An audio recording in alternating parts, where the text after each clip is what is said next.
You are welcome. This is just the community service. It is to help ourselves as individuals. So feel free. This is free. There is no money, but just be assured that you will gain value for your time. We are here to help ourselves as community. So please, that is the main purpose of this meeting. It is to help the community, to help ourselves get better at what we do. Even if you don't have knowledge of Excel before, it is a way to add that skill to your profile. Excel has given a lot of us breakthrough.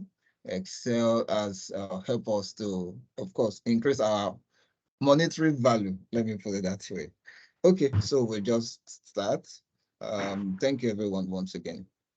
So I'm sharing my entire screen and this is recorded. It will be, I'll talk about how we can have access to this recording once we're done. So let me come to my slide just as a way of introduction. Okay, so this one. So it is tagged, yes, Excel community, just to put something there, enhancing productivity with Microsoft Excel. Just as a means of introduction, I hope that we can see my slide. Let me see if how we can see my screen, just to be sure we can see my slides too. Yes. Yes, please. Okay. So this is Olajide Do, Yes, we and can. okay. So it's just to show this, right? Most of the time I don't show this, okay? But just to show this.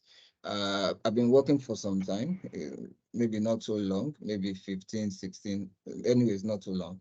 And I've been privileged to be certified around some Microsoft tools. I'm a Microsoft certified trainer around Excel, around Power BI, around the Power Platform. Of course, even Microsoft Teams, this one that we are using. And there's what we call Dynamics 365, which is sales functional. Of course, I have some social media. I hope my screen is not too big for you to see though. Um, I am also on LinkedIn. I am on YouTube. In short, as a matter of fact, this video, this recording will be, I'll put it on the link, YouTube, and I can share that with us so that we'll have access to it. And subsequent videos will also be uploaded there. I'm also on Twitter. So I wouldn't dwell much on this, but of course, I've been involved in some implementations around data analysis for several banks, not just, I mean, maybe about 7 or 8 banks and other corporate organizations. So the main purpose of this workshop is to, of course, help us understand Microsoft Excel interface for people that are new to Microsoft Excel, better appreciation of the use of Microsoft Excel in work environment, explore some functions in Excel, learn some mathematical techniques, compute basic formulas, this plus that, this minus that, of course, manipulate data to extract relevant information. And so today, I hope we can be able to finish all of this, but the area of focus based on what we dropped on the community platform on WhatsApp, so the touch on it. So some people, of course, later talked about lookup, which already I have added a data set to use for lookup in the data set that was shared with us. So these are the areas we'll focus on today. And that will just be all on the slide because this class is practical, it's hands-on. So please, if there is noise around you, you can help us mute your mic. If you can't see my screen, of course, you can always let me know, but just for you to know that I'm sharing my screen at the moment. Okay, so let me mute. Okay, you've done that, thank you. So let's say this is your first time. Of course, you have laptop. For as many that didn't have Office, that indicated, of course, based on the number that I indicated to, I have given us something that we can use to have that installed. Now, I want to search for Excel. I'll just click here, type here to search, and I just say Excel. So I can see, even while typing, I can see this. Then I'll click on this one. So when I click on this, what you are about to see is the environment or interface of Excel. Please, there are no stupid questions. If I'm too fast, you can let me know.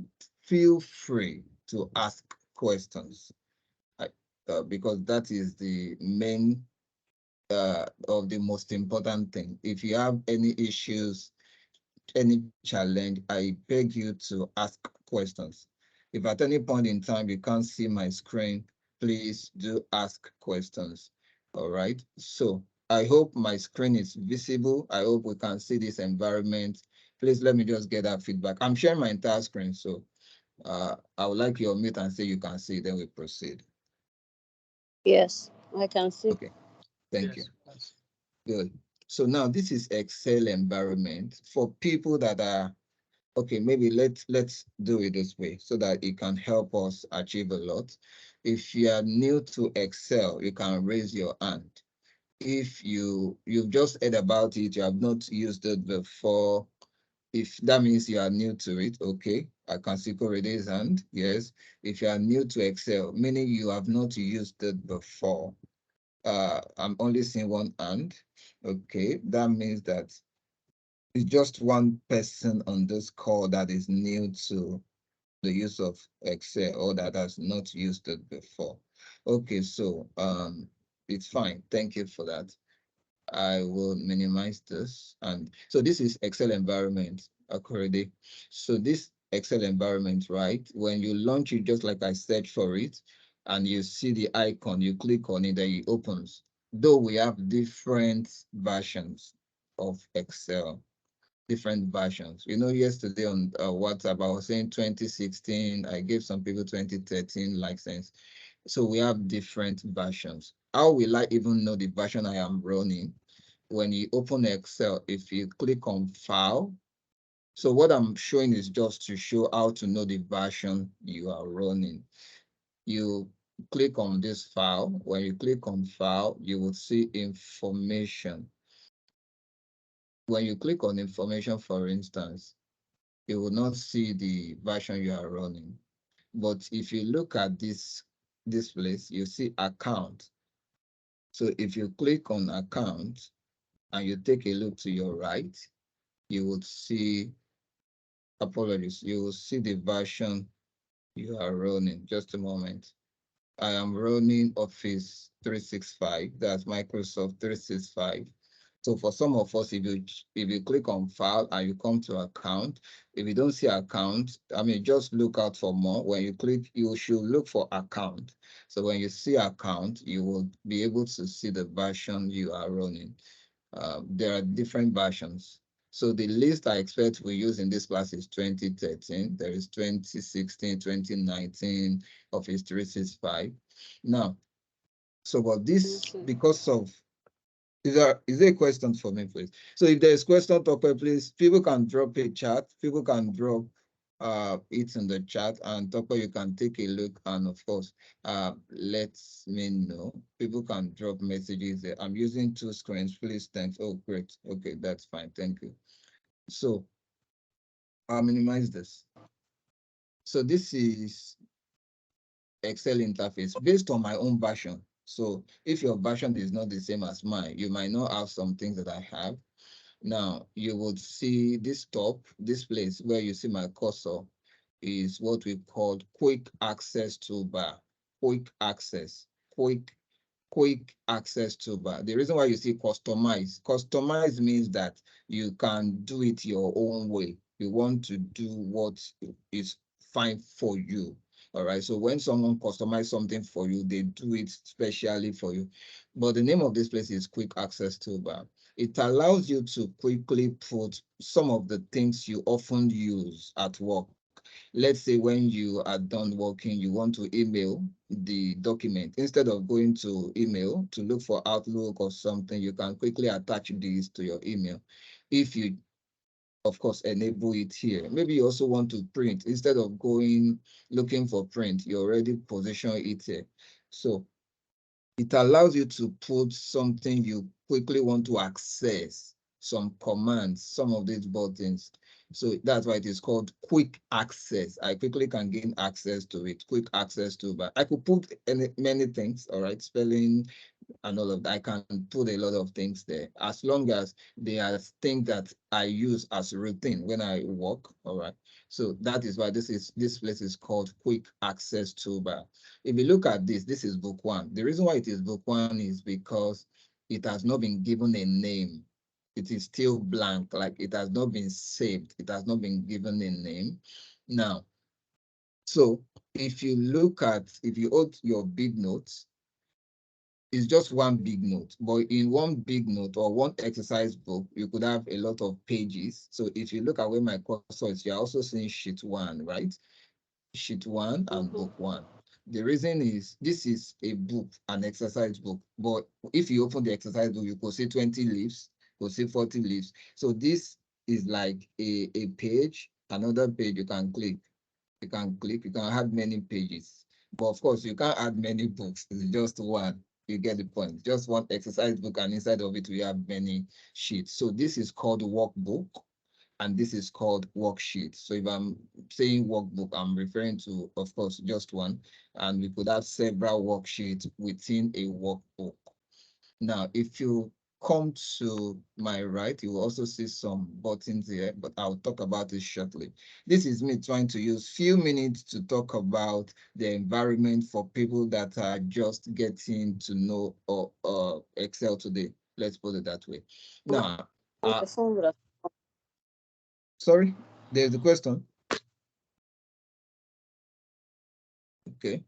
Now, if I come down, I will say, come down to the next row. For making it simple, using a layman, right?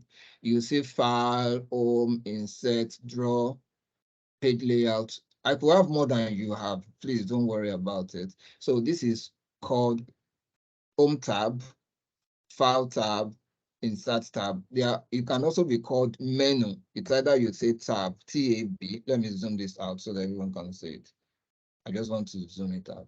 It's either you call it tab or menu, but I'll call it tab because so if you hear people mention menu, I mean home menu, file menu, it's still the same thing as tabs. So home tab, insert tab. So each of these is a tab. Now for each of these tab or menu, we have commands. This one that you're saying paste, copy, cut, format painter, bold, italicize or italic, underline. Each of these is a command. So bold is a command, cut is a command. So meaning that in a tab, we have a lot of commands. All right. So now, and you can say maybe it's button, whatever way you can name it, but I call it command, or Excel call it command. Now, so for each of the tab, we have a lot of commands. Let me put it that way. Now, also the command are also in groups. If you see this line, demarcating this, another group, another group. So, and the name, there are names. This is clipboard group. This is font group. But of course, in a group, we have a lot of commands. Remember, this is the tab, home tab, insert tab, draw, it could be menu too, but for me, I'll just be using the word tab. Now, this is quick access toolbar area. These are called, they are called tabs. Each of the tab has its own command, and this command are also in groups. Now, let me come to this place, right? You will see this place is called ribbon display options. Just for you to know what is called ribbon, if I click on this arrow that is called ribbon display option, I will see auto hide ribbon, show tabs. You will see now so that you confirm that these are actually called tabs. And you can see that these are called command. You'll see now that all of these have been saying this is a command, this is a command, you'll see. So if I auto hide ribbon, look at what will disappear. Can you see that the tabs and the commands and even the quick access toolbar is no longer displayed? So that means that those three options, what do I mean? Okay, talk where your hand is up. Please go ahead.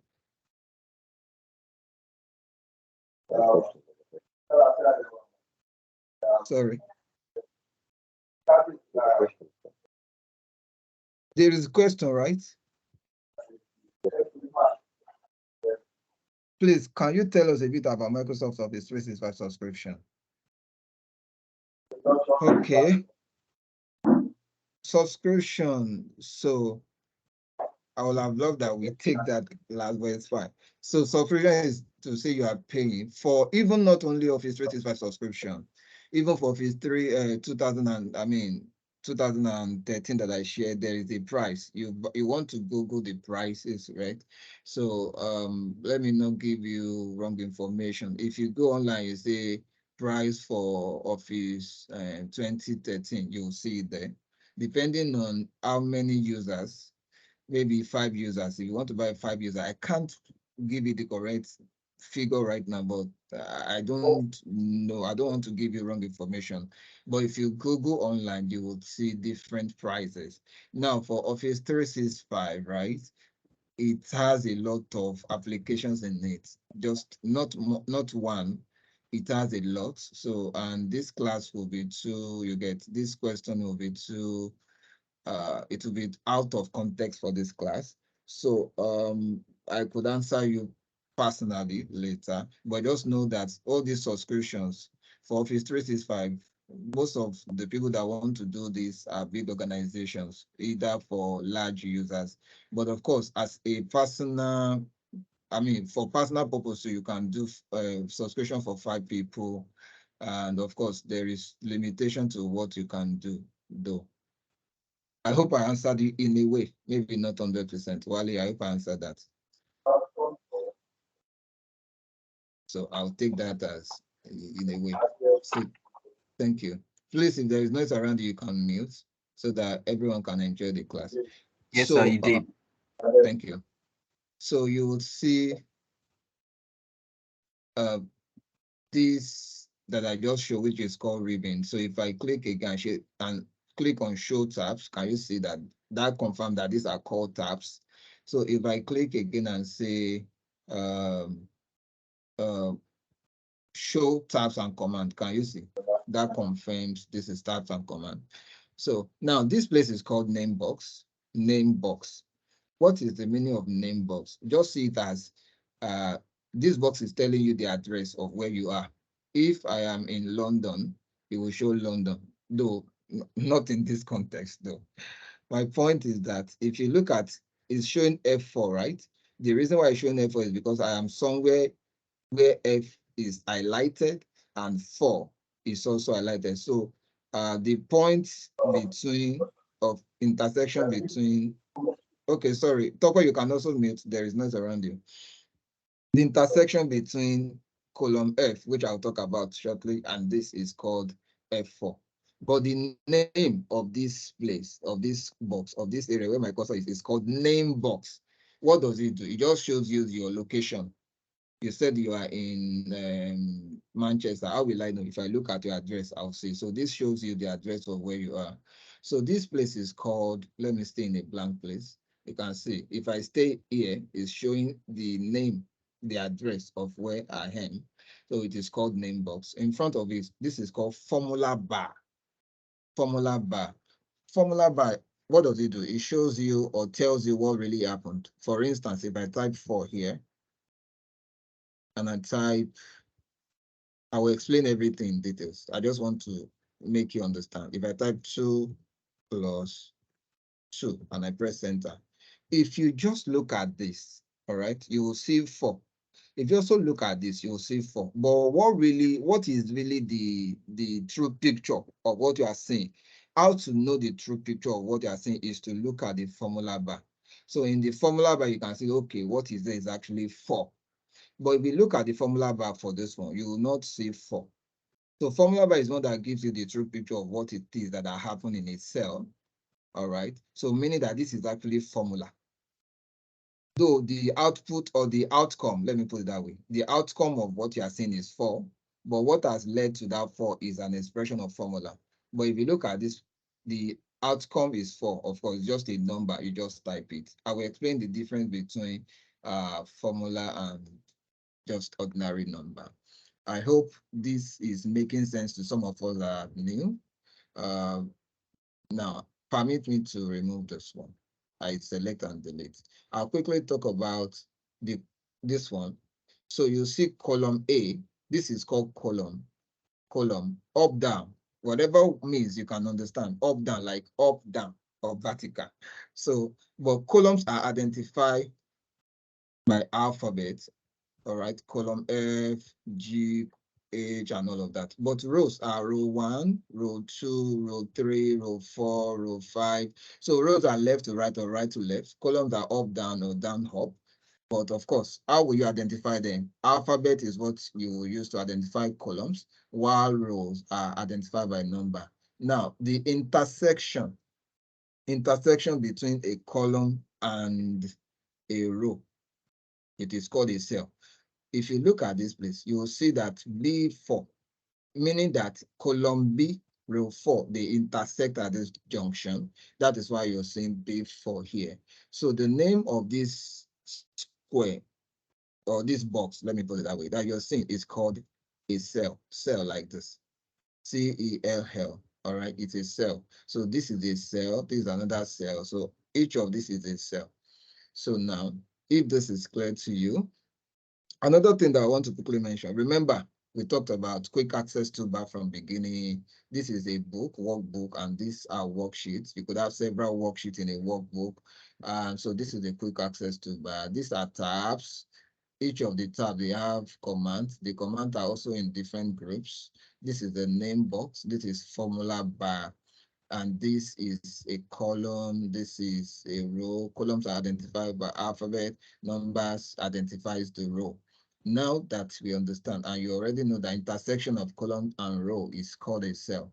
So, but when you have more than one cell highlighted, like selecting like this, right?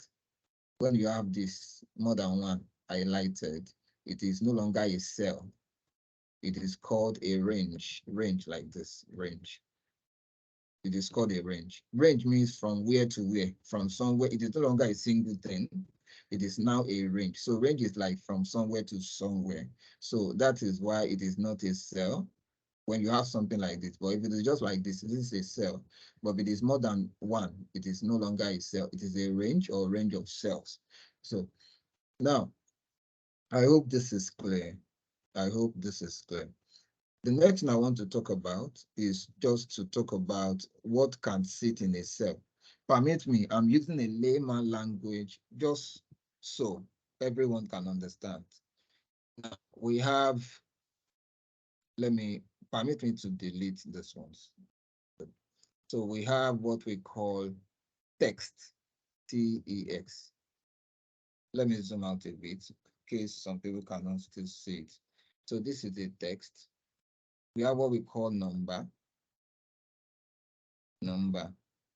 like number. So this number that I typed to is a text. You know what? Let me not type the header so that I don't confuse it with what I'm about to talk about. So if I type Uche, some people say I like Uche, yes. So if I type Uche and I type 1000, I need you to observe something because you need to understand this in database. This Uche is actually on the left, but number is on the right. Please, if there are questions, if it is confusing, you don't understand, be free. You are free. No stupid question, please. So this is Uche.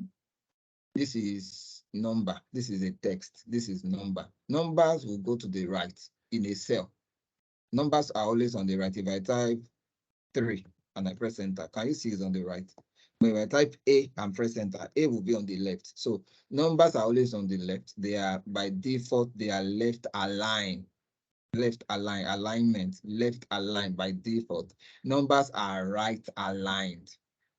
Numbers are right aligned. Date is also a number.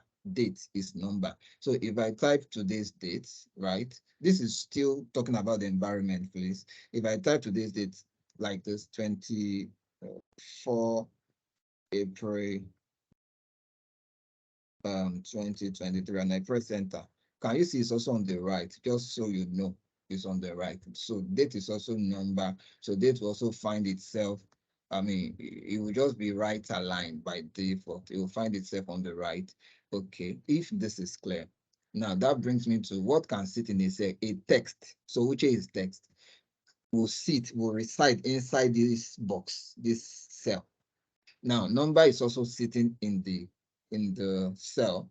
Another thing that can reside, just let me put it there. This is text in front. This is number. You know what I mean right now.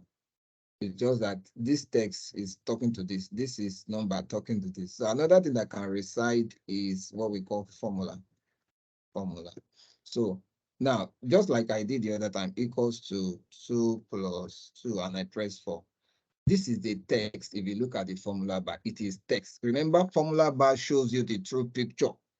Now, this is number. You can also see its number. But if you are just looking at this and just say number, you are not sure. You don't know if it's actually number because it is not. It is an expression of formula. So text sits in a cell. Number sits in a cell. Formula also resides in a cell. I hope this is clear. These are still basic things. These are basic. Remember where we started. I'll just do a recap now. Quick access toolbar. These are tabs. You already know what we call by ribbon. Ribbon is consists of the tabs and the command, including the quick access toolbar. Now, this is name box. This is formula bar. You already know this shows you the address of where you are, but formula bar shows you the true picture of what is happening or what has happened. Text is on the left by default, numbers to the right. Date is also number is to the right. I hope this is clear. I hope Korede and people that are just getting to know Excel today, I hope this is clear. Please let me just get a response that it's fine. Then I can proceed. Yes, I think you, sir. Thank you. Remember the workbook, and we have worksheets. So we could have several worksheets within a workbook. So permit me to remove this. Now that that is clear. Remember columns and remember rows. So we have used few minutes to talk about the interface. So I don't need this. I'm going to close it and I will not save it so that I can go to the file we want to use for the work today. I'm sharing my screen, and I know some of us, 2 people actually reach out to me to say the thing is requesting for password. And that is true. And I put a note on the platform to that. Yes, sir. Now, so if you are working along with us, I want to open the folder right now. One of the benefits, so of course, in reality, let me just paint a scenario while I'll come to Teams. While it is important to password your document. So sometimes ago, one of the companies we did something for, we still work for them.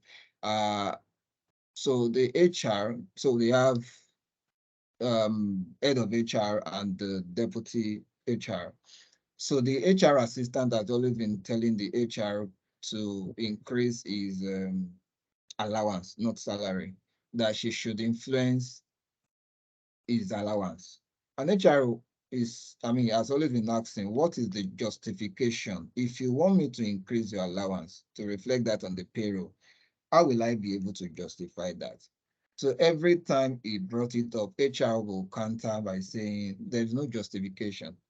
Now, the HR was going on leave, and of course, the assistant HR will have to take care of that. So HR prepared the payroll, and she handed it over. I'll tell you the scenario, how she did. So she sent it to him that, okay, when it is about time for payment, forward this document to the account so that they can, of course, pay the staff. So in his mind, he was very happy that at least for the first time, he will be in charge. So he can add whatever it is that I want to add to his own money. Now, so the HR sent the document. Unknown to him, HR has passworded the document. So when, of course, as an attachment, she shared it via email. So she put password. So there are levels of password though. Okay. So she did two kind of password. She allowed him to open the file, but she protected the sheet so that he cannot alter it. He's just looking at the money. Anytime he's trying to, anytime he's trying to click to edit, the thing will bring error message and say, "Okay, supply the password." If you are the HR, or if you are the assistant, will you be able to pick up your call and call your HR manager that that thing is requiring password? Can you kindly react to this? Will you be able to call the HR and say, please, it's asking me for password to edit? I hope you understand the Not question. really, because Of course. very well, sir. So the HR has already sent the account or the accountant password to open the document and to edit. Hope you understand. So she just sent password that, okay, my HR assistant will send you a document. When you get the document, this is the password to open and edit. But of course, anyways, you already know the story. You couldn't do that. You can't call now. You can't pick up your phone and say, please, how will I? Of course, you want to be sacked permanently. Anyways, now I'm in the folder. The password is 1234. Anyways, so for everything is 1234. So I'm going to open this. The first one I want to open. Okay, it's fine. This one. So when I double click or any how you want to open it, I only double click here. If you right click, you'll see open. Now it's asking, just type 1234 and press enter. Then it will open for you to work on. I did not password. You can edit, of course. So I didn't protect this one. So 1234 is to open everything though. But this is what we are working on as at now. So if yours open this way, you will need to wait for this enable editing. When you see it, if you don't enable editing, you cannot. Yes, Isaac, your hand is up. Go ahead, please. My question is, which do you prefer we do most often? Because I do protection of sheets than passwording. And it depends on what you intend to do. I can protect the work and encrypt with password and give access and also protect the worksheet. I may just want you to look at the figure and the details. If there are anything you want me to add, you can call me, I can add. Or I can now give you password. But if I don't want you to alter the work on a worksheet, I will protect the worksheet. But my point is, it depends on what your intention. The reason is, if you leave your laptop open, let's say we work together and I've sent it to you, and you now open the document, as at that time, maybe you got a call to report to someone of it and you forgot to block your password. So someone else could also come to your office and you get the point. So my point is, it depends on what you want to do. I hope I answered it correctly. Very well, sir. So if I'm just taking a look. Okay, good. It's for my organization. That's what I'm asking. No problems, Wally. So I will talk about that personally. So let me minimize this. Now I will click on enable editing. Then I can do stuff. Okay, so right now, let's start from the first worksheet. Remember, this is worksheet. Data entry. I've explained that text will go to the left, numbers will go to the right, and date is also number will go to the right. So I've already used the other one I opened to explain the data entry part. So I will move to table and range. Table and range. Don't mind me, I often ask if you are following, just to be sure you are following. If you are following, kindly show with a raise of hand. How will I raise my hand? You see something here, right? If you click on this, it will just show your hand up. Thank you so much. We are waiting for others just to show you are following. Good. Talk where you can look at the WhatsApp. If there are people finding it difficult to join, please help me help them get here, because I won't be able to be looking at that. Thank you, SARS. Thank you, ma'am. We can lower our ends. Now, people do not know that range is not the same as table. This is very, very important. Oh, let me lower my hand. I'm also still raising my hand, I guess. Yes, let me lower my hand. So people do not know that range. So we can lower our hands so that when I see ants, I feel you want to ask questions. So unless Olawale and Oyekomi, you want to ask questions. If not, can I help you lower your, okay, good. Olawale, you can lower it, but if not, I can also help you lower it. But if you now raise your hand, then I can now feel you want to ask. Okay. Olawale, your hand is up. Go ahead. Is there a question? Tolulope, is there a question? If not, permit me, don't worry, I will help you lower your hand. Don't bother to lower it, I'll do it from here. But in case there is noise and or your mic is not working, you can use the chat. You can drop a message just like one of us has been dropping here. You can always drop a chat here. So thank you, Sat and Mas. So now, people do not know that there is difference between table and range. This is very important. As basic as this is, it is very, very important. Now, some people will look at this and conclude it's a table. Everything that they see like this, they think that it is a table. It's actually not a table. You remember where we started? I said that when you have just one cell, it is called a cell, but when you have information in like more than one, for instance, permit me, what I'm about to write, don't worry about it. I just want to use it to show something, right? And I type 2,7 and I press Control Enter. What I mean is that when you have information like, which is not in a single cell, this is a range. And that this range, though it's a range, and that is like it has border. This is border, okay? Border. So if I drop down this one, let's say it has all border and I choose all border. There's also a shortcut. So one of us requested for shortcut. I will talk about the shortcut too. Okay, let me show this. Okay. Let me show something. Let's say, let me also remove the formula. Apologies. Let me remove the formula so that it doesn't change. If I don't remove the formula, it will keep changing. What do I mean?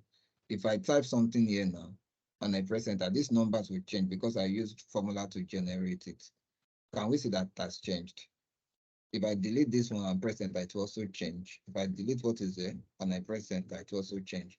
So let me remove the formula. I just use this to randomly populate this place so that I don't have to type one by one. So I want to change it and remove the formula. So it's not going to change anymore because I have removed the formula. So my point is I want to put border. I want to put border. This one that I just showed here. If you want to put border, you must select what you want. You are telling Excel that based on this selection, help me do something to this, okay? But I don't want to manually do this one. Of course, it's here. I just want to show for some of our expert guys here, there are a lot of techniques. On your keyboard, there is a button. Let me type it. There is a button that has something like this, ALT. ALT. Let me bold it. Control B is the shortcut to bold. Look at Control B. Can you see bold? Control plus B. But don't say Control plus B. You just say Control B. You hold down Control and then click on B. It will help you make it bold. Now, watch what I'm about to do. If I highlight this, normally I could just quickly go to this place and say all border. But maybe I want to do like a pro. I'll press just once, Alt key down. If you've done what I just did, you will see some things at the top like this. I'll do it again. I'll press escape right now. I'm highlighting what I want to do. I want Excel to work on this, and I press Alt once and I remove my hand. Now, Alt will just display the name, the short name. How will I say it now? Anyways, what to use to represent this? This is me trying to make it very simple. Where are you going? Remember, let me press escape. Remember, I mentioned that these are tabs. All right, these are tabs. So where can I find border? I will find it in Home tab. Which group? Group is called Fonts. Anyways, if I press Alt right now, H is for home. If I click on H on my keyboard, it will bring me to this place. Look at border. Border is B. If I type B now, it will display border. And if I type A stands for all border. I'm not clicking, I'm just like, I'm not clicking this. I'm typing on my keyboard A. Then look at border around. I'll do this again. If I select this, what it's because I'm explaining, that's why it's very long. It's just in 1 second. I will do Alt HBA and I'm fine. But I'll say Alt H, then B is for border B. Then I'll say A is for, and I'll say A. That is border. My point here is that something like this as a border does not make it a table. That is the confusion, or that is what people do not understand. My point is, this is not a table. This is also not a table. I want to show us how to change something to a table. Now, let's say that I'm reporting to Isaac. Isaac is my line manager, Isaac Lazarus. So Isaac is so detailed that the kind of what we do requires some formulas that I do not even understand because I didn't study mathematics. I read Yoruba in 4th degree, Yoruba 2nd degree. So when my line manager is now asking me for some calculation that I don't know, where will I run to? Will I not be saying that this my line manager is a wicked person? Now, all you need to do is that instead of trying to do that calculation, and you have a range, let's say this is the range that he has given me to work on. So Isaac now said, management want to see standard deviation of the projected. Let me make this just a moment. Okay, let me just leave it out. Management, I'm going to I will move this Control A. Control A is to, that's another shortcut. Now, if I am here, right, and I want to highlight everything at once, instead of trying to do this one, I could stay here and say Control A. Control A simply means select all. But if I'm outside and I do Control A, but Excel will not understand. He will do this for me, Control A. Can you see? He highlighted everything on this worksheet. But if I want only this, I will stay around it and say Control A. Control A means select all. Now, what I'm about to do is I want to copy this one and put it in. But am I actually copying? No, I really don't want to copy. I want to change the location. So if I are changing location, then it is cut. That takes me to the difference between cut and copy. Copy is to duplicate, but cut is to change location. You have relocated from Manchester to London, all right? But I don't know if there is a copy for that. Maybe you copy your house in Manchester, you also copy it to London, but I'm sure we understand. So I'll just stay and say Control A, then I'll do this one, cut, which is Control X is the shortcut. So if I do Control X right now, I want to paste it somewhere here. I stay here. What is the shortcut for paste? Control V is the shortcut. Can you see Control V? So instead of me coming here, I'll just say Control V. Then it has moved this from here to another place. Now let's take a look. Let's say that my line manager wants standard deviation calculation, and I don't even know what is standard deviation. What is my problem with standard deviation? What do I have? Maybe you also want variance, and lots more.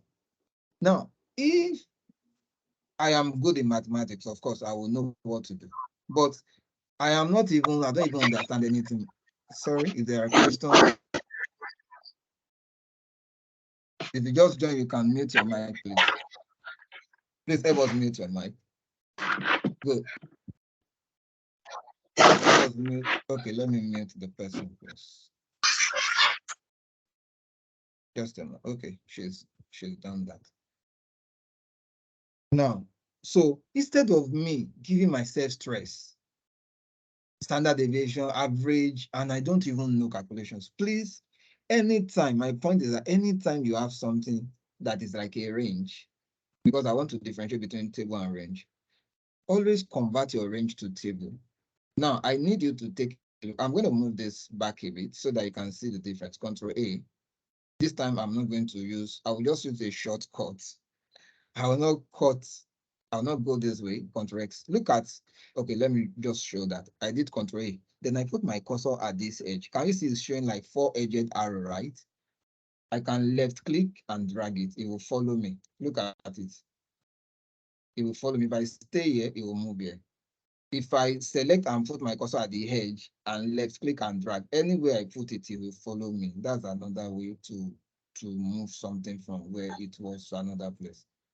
See, but let me move it there. Sorry if your mic is on. Help us mute so that, okay, just a moment. Tokwe, you can help me mute anyone that their mic is on, please, so that I don't have to come back here.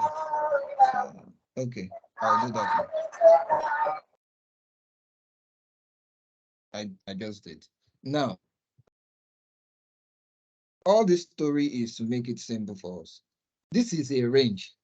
This is a range. Now, if I change this range to a table, automatically, table comes with another tab. I've not changed it, but I just want us to pay attention to these tabs at the top. And a new tab will come with a table. Not with a new tab come, some other commands will also come that will help me to answer whatever it is my boss is asking for, without having to go to Google and say, what is the calculation for variance? What is the calculation for standard deviation? Without having to call your colleague. All right, I'm going to convert this to a table. But for now, this is still a range and this is a range. Now, watch. I'll stay here and do Control A to highlight all. I might also not do Control A. Excel is also smart and it has memory. As long as you are around, you are within what you want to do, Excel will help you do something. Now, I want to change this to a table. How will I be able to do that? If I go to, there's a shortcut, but I want to go and show long cut before I use the shortcut. Because we want to insert, anytime you want to insert something, go to Insert tab. And I want to insert a table. I want to convert this to a table. If I put my cursor on table, can you see Control T? What does it do? It creates a table to organize and analyze related data. It will help you to do what we call, make it easy to sort and filter and format data within the sheet. So that means that there are a lot of advantages that come when you convert a range to a table. But for a range, it's just, it won't come with all of those functionalities. I hope, just to get 2 responses, I hope this is making sense. Should I hope I'm not too fast. Should I continue, please? Just to be sure. Should I go ahead? Please continue. You're not too fast. Thank you. So I am here. If I click table right now, my point is, see, when you begin to use Excel, instead of taking 5 steps, you know, there's one step you can do. Don't do 5 clicks when you can just stay where you are and do Control Shift, Control something, Control this, Control that, and you have the result. Because someone that is taking 5 steps, maybe is using 5 minutes. You just take 1 step to jump to 5 steps. You just take 1 minute. Then you are more productive, and of course, than that person. Now, but take a look. If I click on table right now, see, I did not also highlight all. I could highlight all too, but as long as I'm within this, Excel is smart. It will do something. So I'm going to click on this one. When I click, immediately see the moving lines. We call this moving ants. For some of my people, you know, when you are walking in the village, you see some ants following themselves. Anyways, this is moving ants or more lines. Excel is now talking to you that, okay, you want to create a table. That's why you are seeing, it's asking you a question. Do you want, but you cannot talk like a human being. My point is, don't worry about me. I'm just trying to make it simple to everyone. Do you want to create a table? If yes, Is this your table? Can you see? Where is the table? Where is your table? That's why it's showing this moving here. Is this the address? Is it from A1 to A13? Remember, this is A1 and this is A to C13. A1 to C13, but don't worry, A1 to C13. So it's saying is that it's also now saying your table, does it have header? That's why he has ticked. He has seen that there are headers. That's why you check this. All I need to do is click on OK. When I click on OK, I need you to take a look. You see that this is not the same as this. When I click on OK, there is something that will be added there. Now I will click OK. Immediately I click OK. Can you see table design? Table design comes with a table. This is a table. This is a range. When I click on this, table design has disappeared. But when I go back to the table, table design shows because it comes with a table. Now watch. My line manager has already asked me for total projected, average projected, everything. Let him be asking me. All I need is, I don't need to go and consult any Oracle or go to Google or talk to my friend. As long as I create a table, except what is asking is not part of what is, is part of a table. When I click here, can you see a button here called total row? Total row. Total on or off the total row. This total row is a row at the end of the table. So when I check this box, Excel will help me add a row where I can calculate.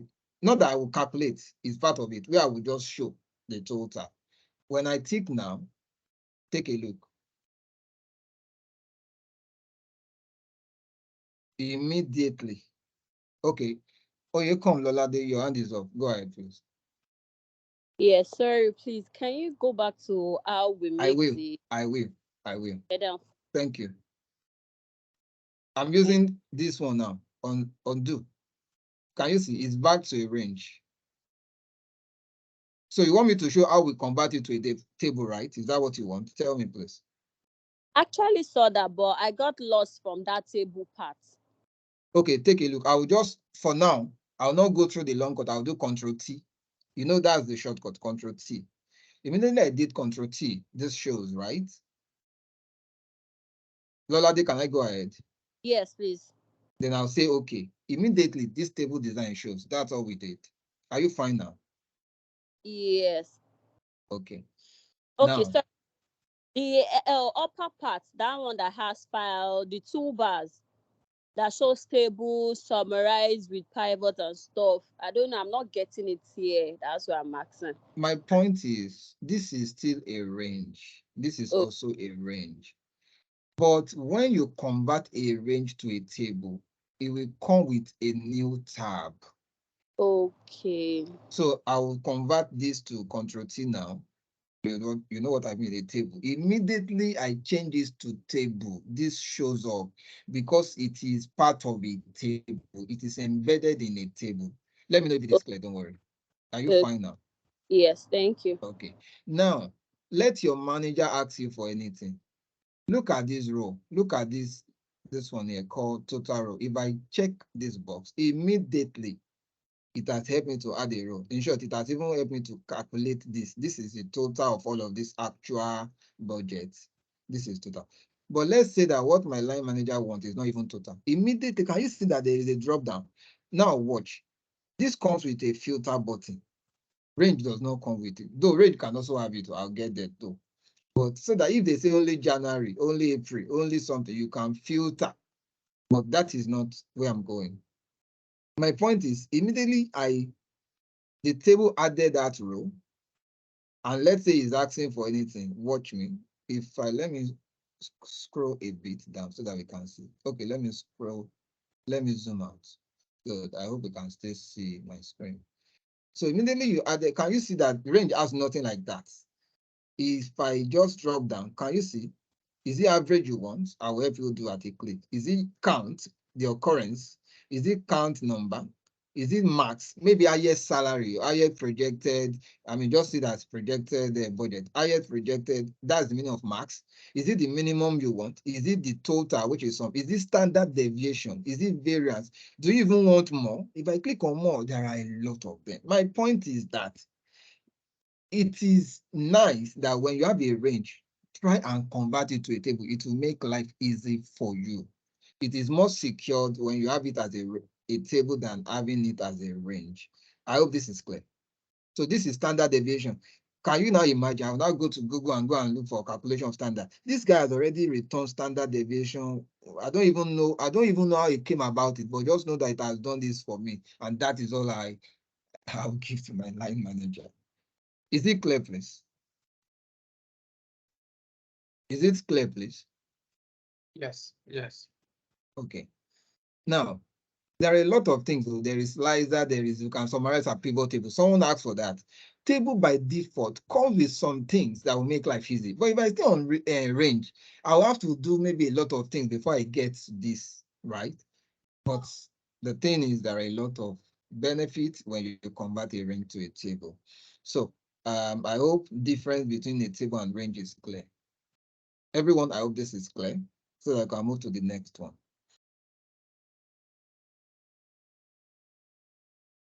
So, meaning, Titila, your hand is up. Is it clear? Is that what it means? Just to be sure. Or is it a question? So I'll take that as it's clear, right?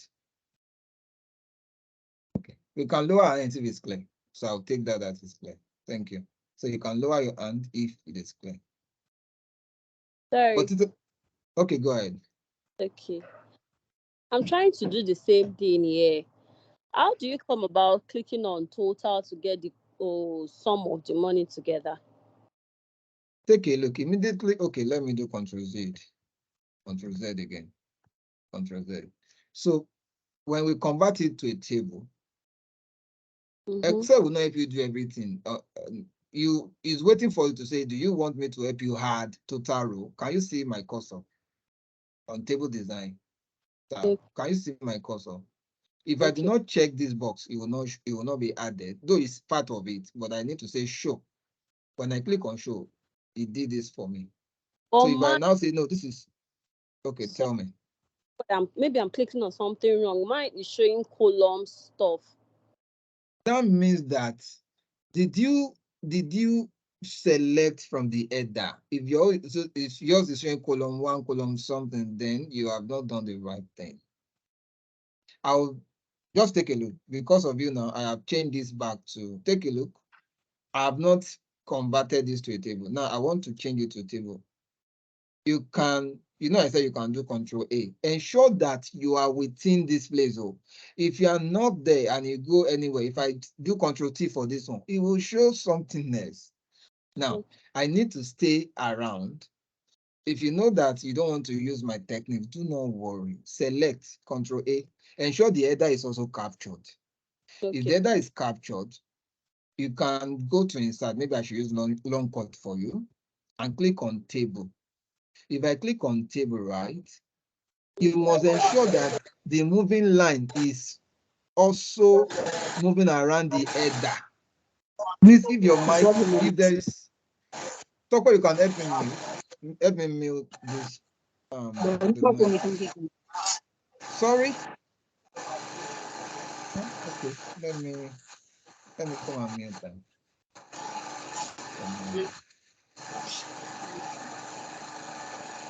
Sorry, class. I've muted this person. So Titi, you asked for this, right? So can I proceed? Take a look. Yes. So my point is the header is included in my own. So I will not say, okay. So if I add total row, of course, it will not give me anything that I didn't include. Take a look at it. So this is what I expect. So I hope I've answered you correctly, please. Yes, please. Thank you. All right, good. Now let's move to the next one. I want to beg you right now, everyone, if you are distracted, you will miss this one. This is one of the things, one of the commonly, how will I say it? Scenario that happen in the offices. So you need to follow on this. Do not worry, if we can't finish everything today, the community activity will continue. Don't worry, I promise you that. Now take a look at this. Okay, let me come again. Olasumbo, oh sorry, Olasumbo, your hand is up. And then Lola, your hand is also up. Hey. Okay, thank you. Now, take a look at this. Please, I beg you, this is very important. But my promise to us is that subsequently I'll be very detailed. We could pick one topic and do. Okay, I'll let somebody hand it up again. Okay, yes, sorry. Good afternoon, Mr. Jide. I'm sorry, You're I've been welcome. following through, but unfortunately, at the time when you put in the password for the file, I was not available then. So No I'm problem. trying to now. 1, 2, 3, 4 is the password. All right, thank you very much. That's all. You're welcome. Good. So you have this right in your office. Let's say you work in the HR. So this is serial number. Okay, so this is another shortcut I want to show. Though this is not, is it a shortcut? Now take a look. You cannot be scrolling down. You cannot be scrolling. What if it is 500 transaction, 500,000? How can I see the last row? You can stay anywhere. There is on your keyboard. If you, I don't know where it is, but on my keyboard, there are 4 arrows on the right. 4. One is up, down, left, right. So if I want to go to the last row, I will say control arrow down. It will take me to the last row. Control arrow down will take me to the last row that has information. If I say control arrow up, it will take me to the first. Control arrow down to the last, control arrow up to the first. So that I can see just to see up and down. Now, if I want to scroll down, I also want to be able to see the header.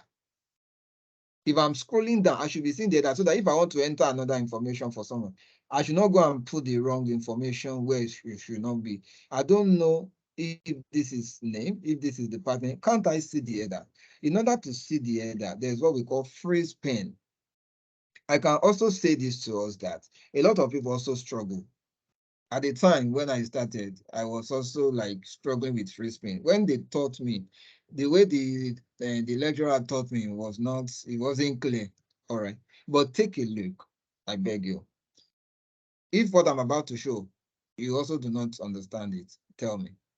If you want to see the header, in this context, if you want to be seeing this one that I highlighted, right? If this is what you want to see, then select the next row. I'll take this again. This is the cheapest way of freezing the pen.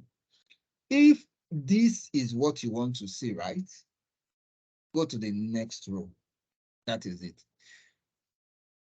If this is clear, can I freeze pen now? I just need yes or no. Please. Yes. Thank you. Yes, I sir. will now go to, so I also need us to familiarize ourselves. One of the ways to love Excel is that you need to interact with it. Anytime I want to add, insert. Anytime I want to do anything formula, I go to formula.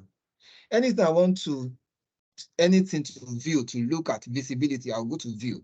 But anytime I want to rectify something, to check, I'll go to review. So what I want to do is about visibility. Visibility.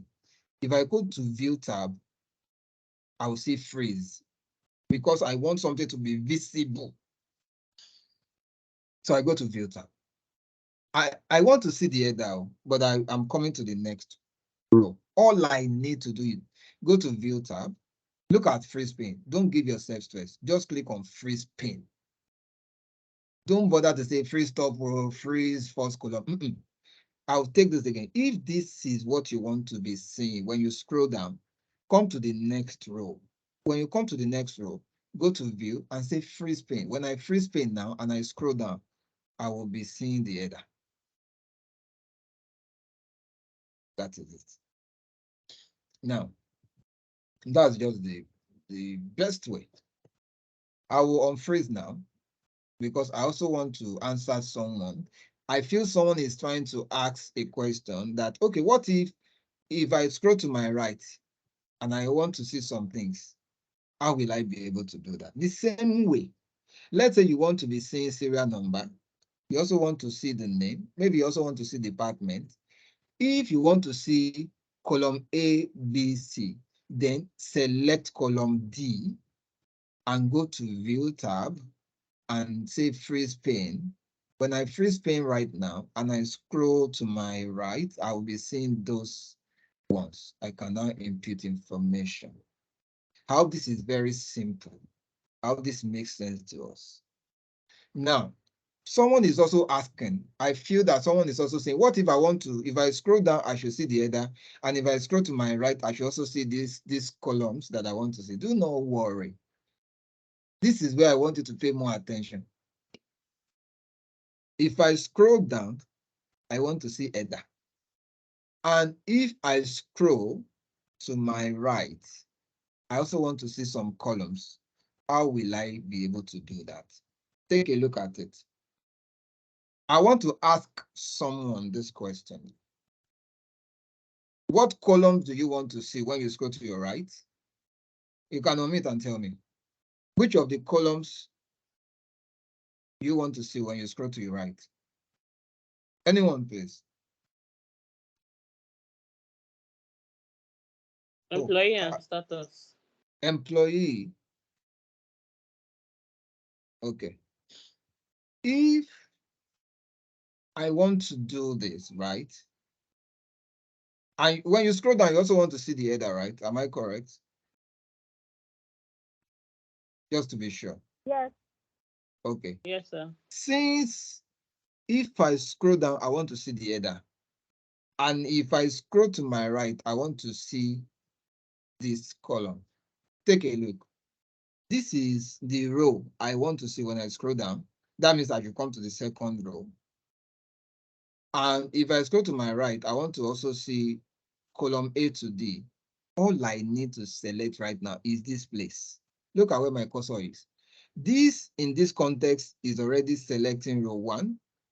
And in this context, is already selecting E, column E, because this is the intersection of column E and row 3. All I need to do is to stay here. If I scroll down, I'll see the header. If I scroll to my right, I'll see these 3 columns. Now watch, I'll just go to freeze pane and say freeze pane. If I scroll down right now, I will see the header. If I scroll to my right, I'll see these columns. I hope this is clear so that we can move to the next one. Yeah. I hope this is clear so that we can move to the next one. Yes, sir. It's clear, sir. Okay, clear, right? Okay, I'll Yes, take sir. that. Yes, sir. Thank you. Yes. Now we have serial number, we have employees. Let me make this, okay, no, let me just, good. We have serial number, we have employees, name, we have departments, we have this one. Now, let's say that you want to, in your office, you do not, I mean, the standard is there must be first name on a single column and there must be the other name on a single column, not all the names in one column. How will you be able to split the names on a single column to several columns? How will I be able to split these names to several columns? Now, permit me. I want to insert 2 columns so that I can break this information to those columns. I will click on this and also select this. I'm selecting 2 columns. If I right click, I'll see insert. If I insert now, because I have selected 2 columns, it's going to help me add 2 columns. If I select 3 columns and I insert, it will add 3 columns. If I select 1 column and I insert, it will add 1 column. That's Excel is that smart. So, but I want 2 columns. I'll right click and say insert. So it has inserted 2 columns for me. I beg you not to lose concentration here. This is very cheap. What I'm about to show is called, maybe I should type it, but I will delete it now. Is called splitting columns, right? We want to split columns. How can we split it? There are 2 things we can use for now that I want to mention. There's what we call text to columns. And there is another one called flash fill. Take a look. Let me make it bold. Control B. If you want to split a column into multiple columns in Excel, there is what we call text. Breaking text into several columns. You can also use what we call flash fill. All right. Let me not forget it. Permit me to just move this one here at the top. Just stay here for now. And flash fill also comes stay here. Stay here.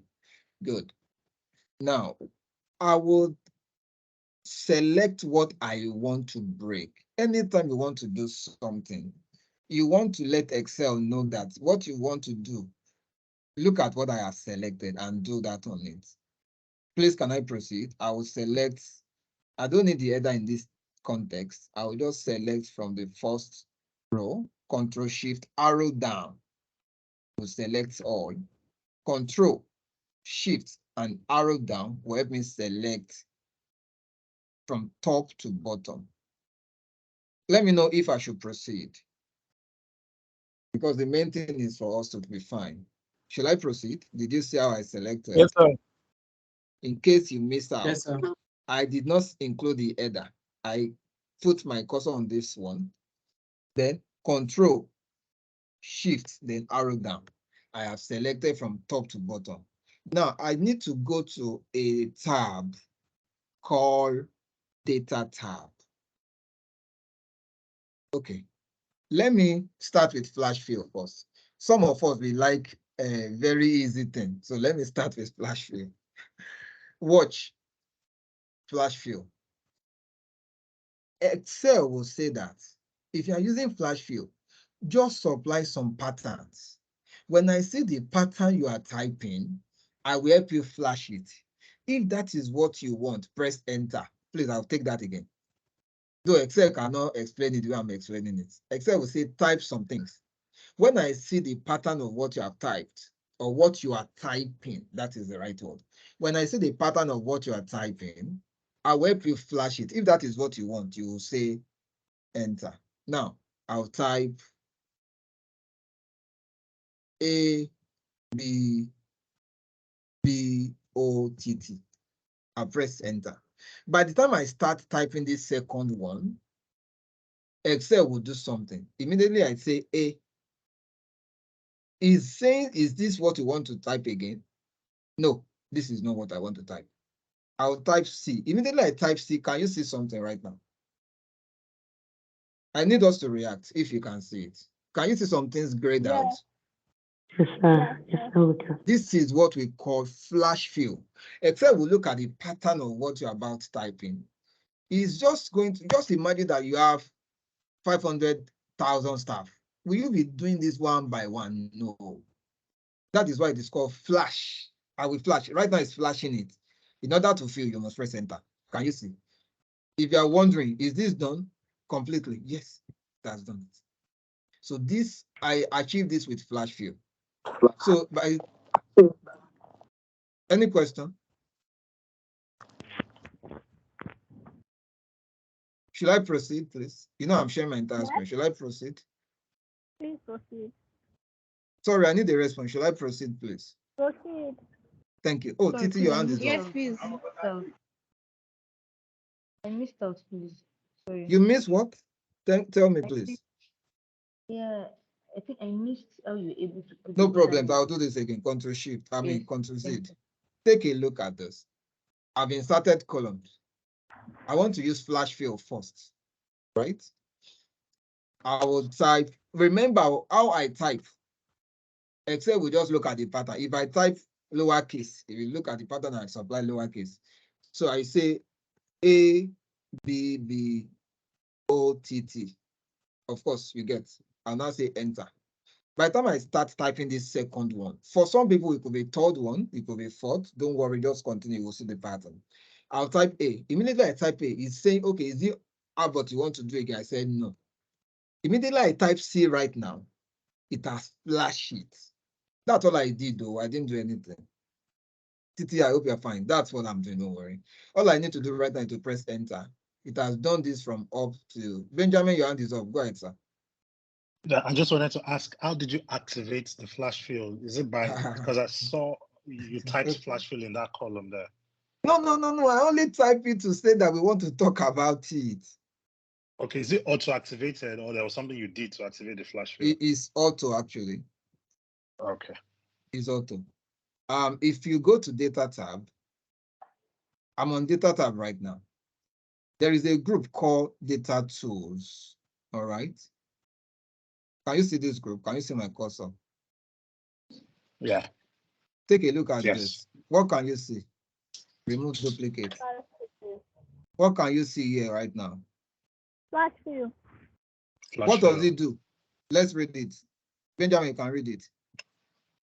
Automatically filling values. Enter a couple of examples you want as output and keep the active cell in the column you want to fill in. Exactly. So that is what it does. Can you see automatically? Not that you would, but there's a shortcut. If it is not working, you have to stay within the environment and now say Control E. So I hope I've answered it correctly. Yes, sir. Thank you. Yes, sir. So that is flash fill. So all I need Control Y to bring everything back for me. So if I now want to do James, of course, you already know, I'll just say James and press enter. By the time I type R right now, it already flash rather, Robert. So you just follow. All I need to do is to say enter, and I have everything from top to bottom. So that is why it is called flash fill. But I'm not using flash fill. It is always good you know many ways of doing one thing, right? It's always very important. Now, let me use text to columns. So if I'm going to use text to columns, I need to highlight everything, excluding the header. I've not indicated or I've not added the header, right? I'll go to, if I'm on Home tab, I'll locate Data tab. Data tab. When I locate Data tab, can you see a command here? Look at what it does. Titi, you can help us read this out. You can help us read to the class. Of course, we can see it though. I hope Titi is there. Or anyone can help us. Okay, let me go ahead. Split a single column of text into multiple columns. Now, all I need to do is I would remember if you don't select, if you select blank, Excel will not understand. If I select blank, what there is no information. So I must select something. Now I've selected.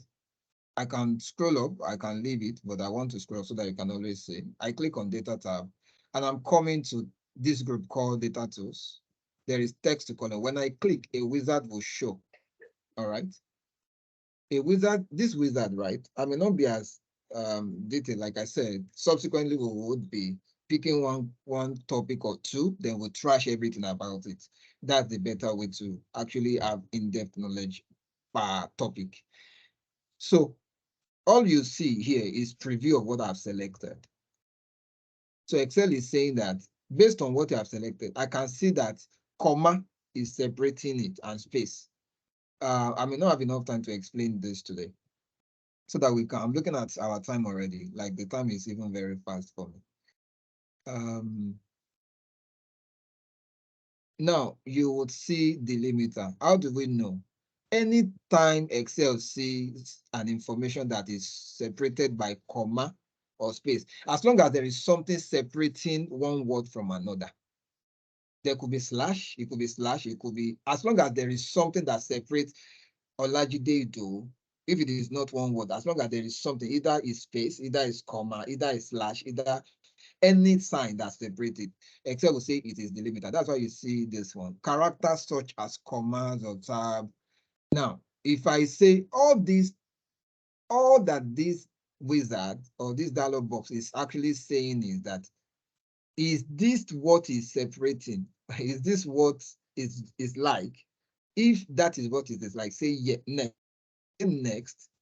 Is now waiting for you to select that icon yourself. What is it that is separating the word? Can I proceed? Because this is very important. Can I proceed, please? Yes, please. Yes. Thank you. Yes, please. I will now, there is comma right. Immediately I check, comma. I need you to look at this data preview. Watch, comma. Can you see immediately? I will uncheck. Can you see? Because comma is part. I said comma is separating. He put a line.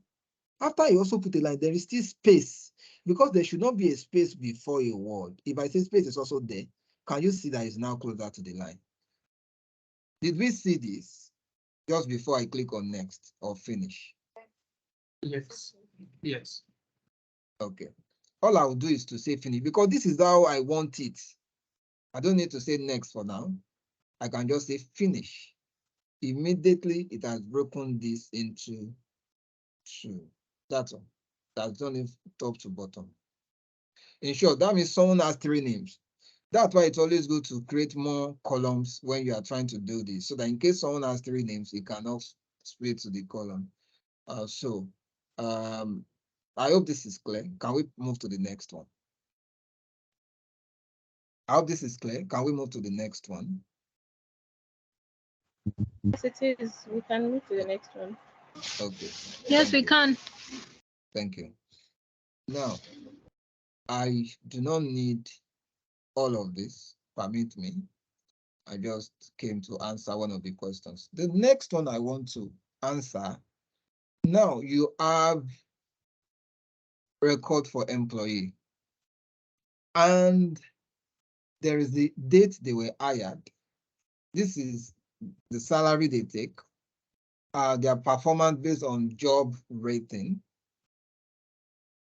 And you want to calculate how long have they been with us. This particular staff, how many years has he spent with the company? Maybe you want to do long service award, and your line manager said, can I have the list of people that will be the list of awardees? And management said that anyone that is above 10 years are the ones. But you don't even have the year they are spent. You only have the hire date. How then will you be able to calculate this one? Or maybe management say, give us the list of all our staff, the year they are spent, and you need to do the calculation. Now, in Excel, there are 2 functions you can use. What I'm about to talk about is part of what we call date functions. Date functions, date. Now, there is what we call year frac. Year, let me type everything uppercase. Year frac. And there's what we call date diff. Right now, I always beg us to follow. You know why? Because what I'm about, this is very important. Control B to make it bold. Now, I will also talk about these 2 functions called today and now. Because dates functions are very important in day-to-day activity. Now, anytime you want to do age of credit, age of invoice, maybe you have issued invoice to a client and they have not paid, you want to say how long has it stayed with them? Maybe you want to also say you want to calculate somebody's year, his age. What are the functions that you can use? Age of credit, age of invoice, length of service. These 2 functions are the go-to functions in Excel. It's either you are using year frac, which simply means year fraction, or date diff, which simply means date difference. Now, if this is clear, year frac would give you something in decimal. Because fraction, you'll get something like 3.2 if you use year frac. I'm just trying to paint the scenario. And you cannot say that I am 3 years and 2 months. Normally, if you are not yet, if the cycle is not, that year cycle is not yet met or reached, you are still 3 years. So, but if the calculation that is being done or they ask you to do has to do with decimal, you can use year frac.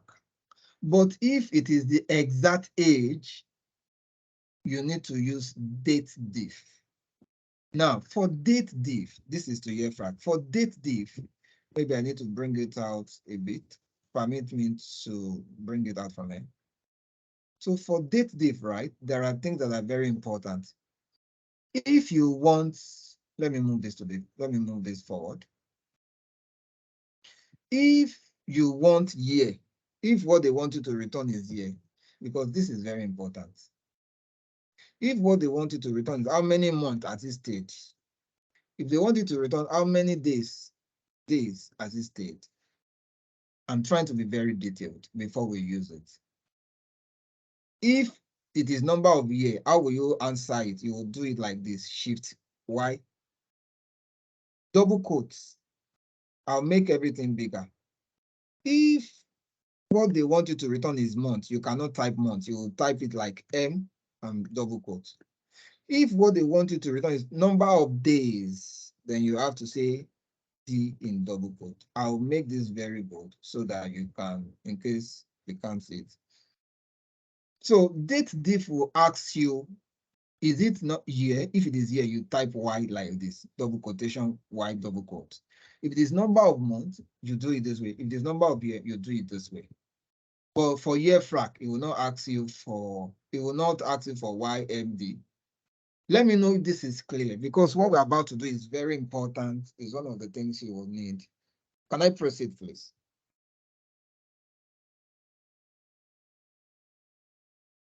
Yes, please, Please, you can proceed. okay. You Are you can Yes. proceed. okay? Good. If this is clear, let me use year frac first so that we can understand.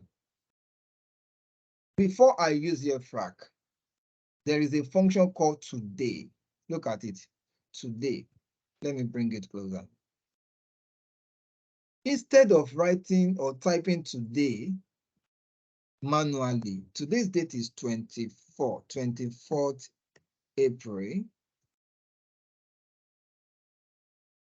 2023, and I press enter. This is today's date. Now, Control D, duplicate. I will not type today like this if I know that the report is continuous. What do I mean? These people are employed and they are still with us. They have not exited the company. Permit me to make it very simple so that I don't just do as a, I want to add another column here. I'll call this column exit date. You know, hire date and exit date. Exit, that you exited from the company, date. Now, since these people are still with the company, I'm supposed to write today's date. But if I manually type today's date this way, if I manually type it, right?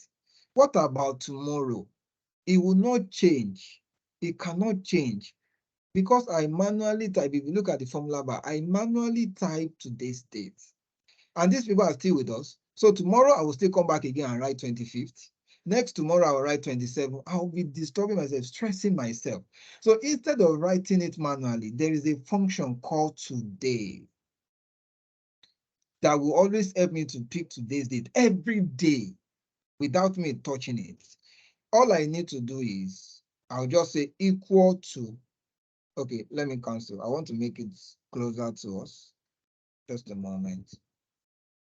Let Tim stay here. Okay. I'll say equals today. Please, this one is very important. I need us to react to this.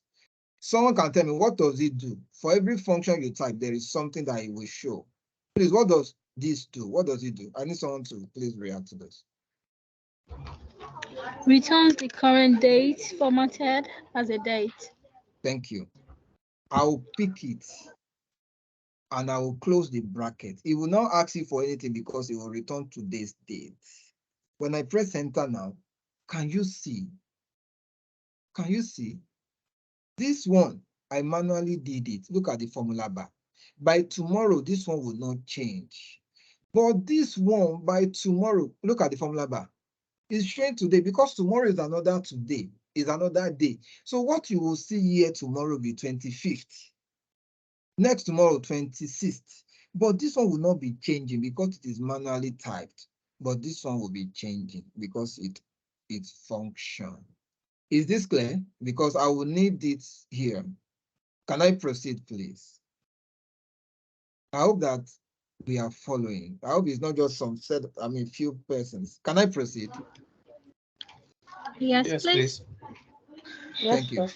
So I don't need this. I just use this to show. Permit me to remove this right now. Okay. Delete.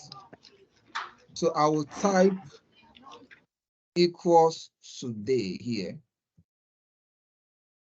Equals today, which is this one. And I'll close the bracket and press enter. I would supply down. I want it to go from top to bottom. Now that I've supplied down, I want to make it easy. That's why I created a column. Normally, I wouldn't create. I would just pass in here. So now we have the higher date and exit date. So tomorrow this will change to 25th. Every day is going to be changing. So year fraction simply means difference between two dates. Equals year frac. Look at it. What does it do? I'll help you read. Year frac said that I return the year fraction representing the number of all days between start date and end date. So in this context, start date is the higher date and end date is the exit date that you leave the company, but you are still with the company. So I will make a reference. What do I mean? I will click this one. I'll say this is the start date for this person. Anything you see in cell A3 is the start date. I'll then put comma. End date is anything you see here. I'll close the brackets. Should I press enter? This is me trying to carry everyone along so that you don't say, what did I do? I hope this is clear, just to be sure. Yes. Okay, Yes, sir. okay. So when I press enter right now, this is, don't worry, because I formatted this place to be one column, but let me come back. I formatted it in a way, but take a look at this one. It shouldn't be showing 23 point something. It shouldn't, because for most of you, that is what you will get. But I've formatted the place anyways to reduce. So you cannot say that 23.3. No. You know why it's showing 23.3? We are in 2023. This person was employed in year 2000, and this is April. So after January, right? February, March, April. So he's saying 23 and 3 months. That is what you are seeing. But my point is, if you are calculating invoice and you need decimal, you can use year frac. But in reality, you want to know length of service without months, then you should go with date diff. Is year frac clear before we go? Okay, Miriam, go ahead. Get on this one. Yeah, thank you. So I used year frac and I got integer. I didn't get decimal. The reason is I share this data set with us. Okay. I already formatted that column. I already formatted it to only take that. But this is me explaining in details to us. If you are the one typing, right, if I type this out, automatically it will come with decimal. But please, I do not need this. Okay. Right. Okay. Just to be sure. If this is strange to you, raise your hand. If you do not understand, please let me know. But if I don't get response, I believe we are fine, right? But if you are following, kindly signify with the raise of hand, just to be sure. What we are doing is tackling the questions. Some of the things that people did. Oh, thank you. Good. Fine. So we can lower our ends. Yes, I can see. Wow, this is awesome. Now, I do not need year frac. I want to, so you already know how to use year frac though. Now I want to use date diff. Control Shift, arrow down, delete everything. Now, Watch this. I will use YEFRAC again. I'm not using, I just want to type so that you see. YEFRAC is saying that if you want me to help you, supply the start date and end date. Anytime you see something like this in square bracket, is optional. It's not required. Now, if I type equals date DIF, please, everyone, though this is recorded,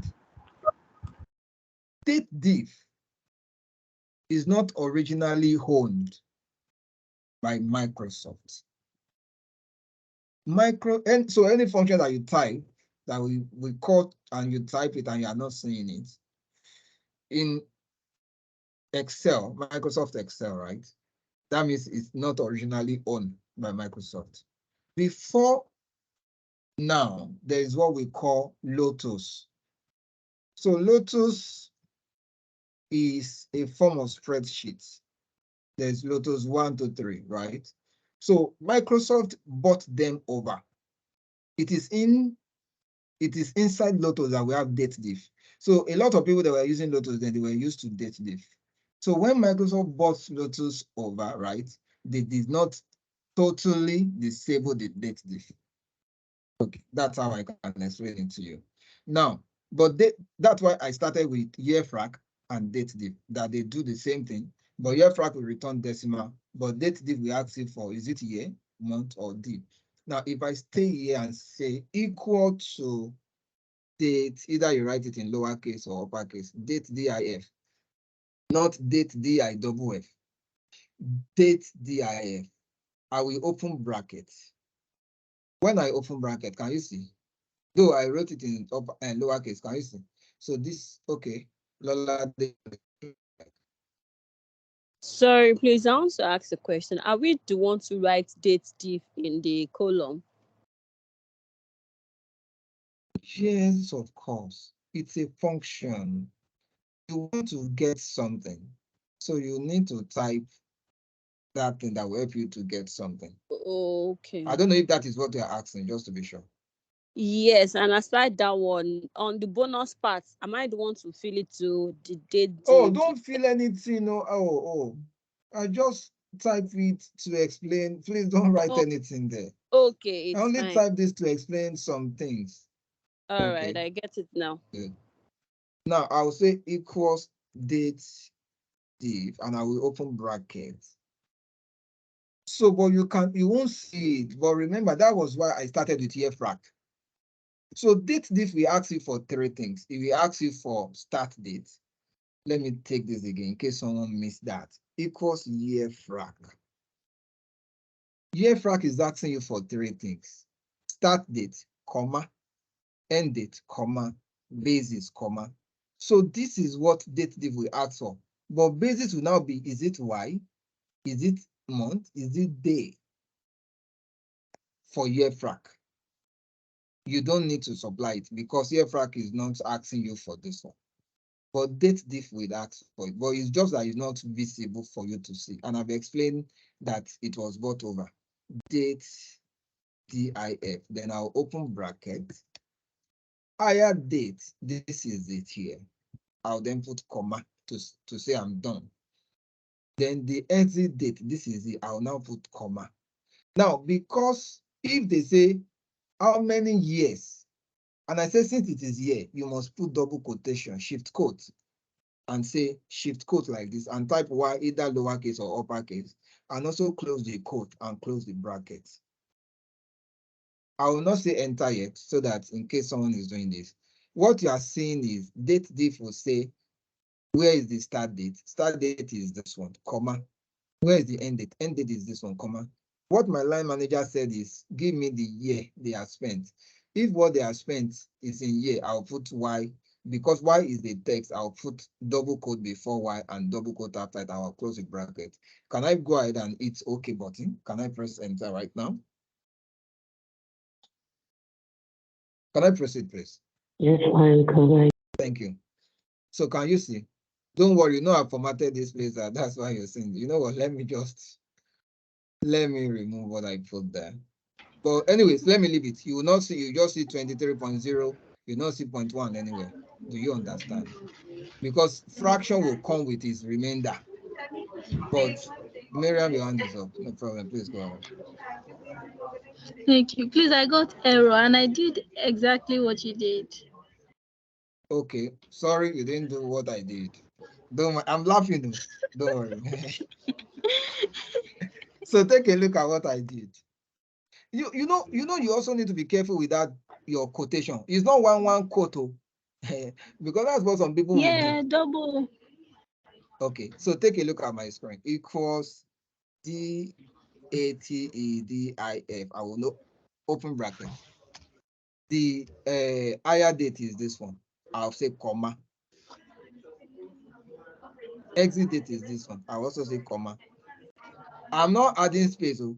I'll not say shift quote. Look at my shift quote. It shows 2 at once. I'll say Y. Then shift quote again. Then I'll close the bracket. Then I'll press enter. We'll try again. Try again. Wait. Now, if you try again and you get error, you will need to look at how Excel is talking to you. When you get error, don't worry. Tell me. I'm here with you.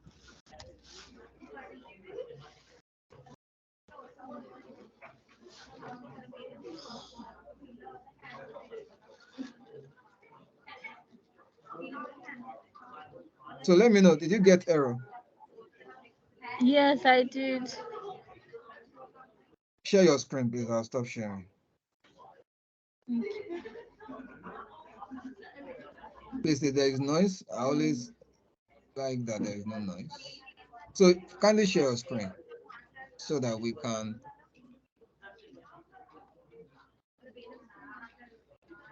Miriam, please share your screen.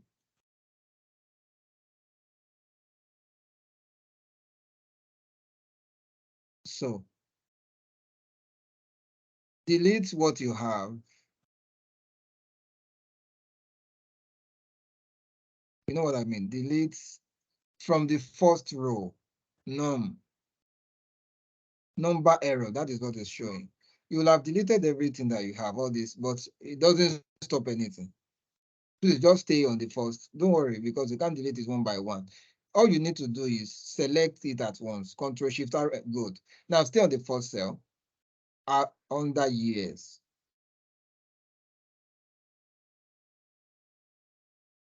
Don't worry, there's a delay, which I don't know. Good. Equal to, type equal to. Date diff, and of course, open bracket.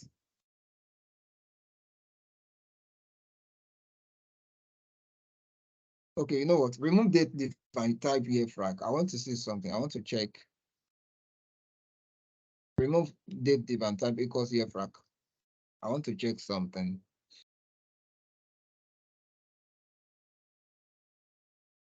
Oh, don't worry. Look at what you did. Look at what you did. Don't worry. I'll show you. Do this again. Remove it and type date diff. Remove this and type date diff. And do what exactly you did before you got the error. I want to see what you did.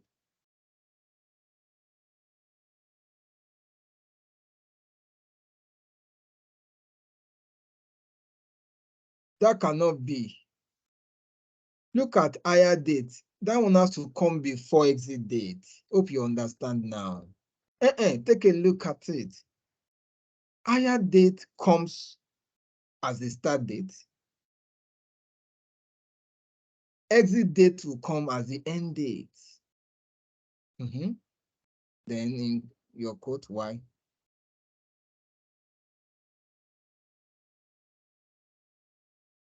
I'm saying Y2.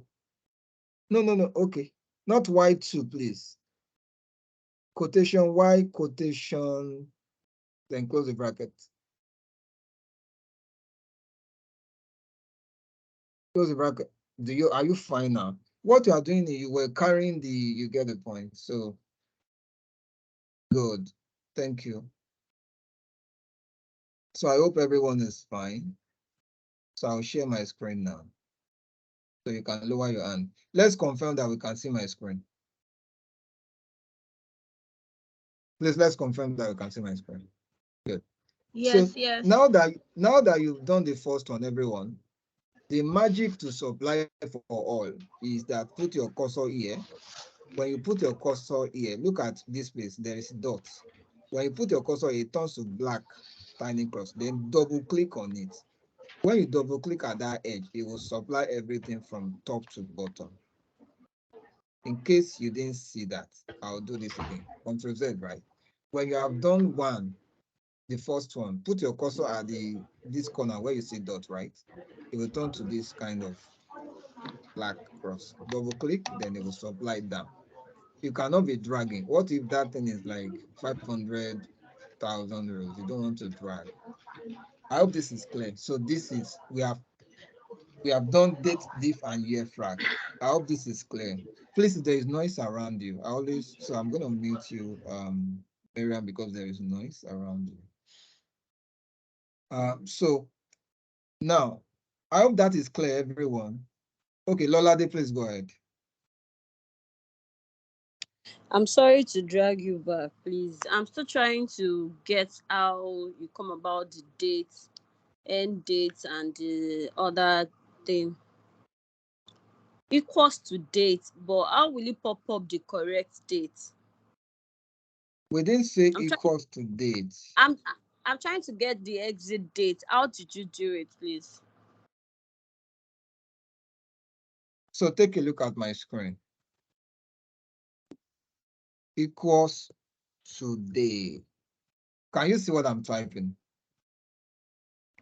Yes. When you type today, then open bracket and close bracket and press enter. Okay, I must leave the bracket function open. And close. Look at my screen. Okay.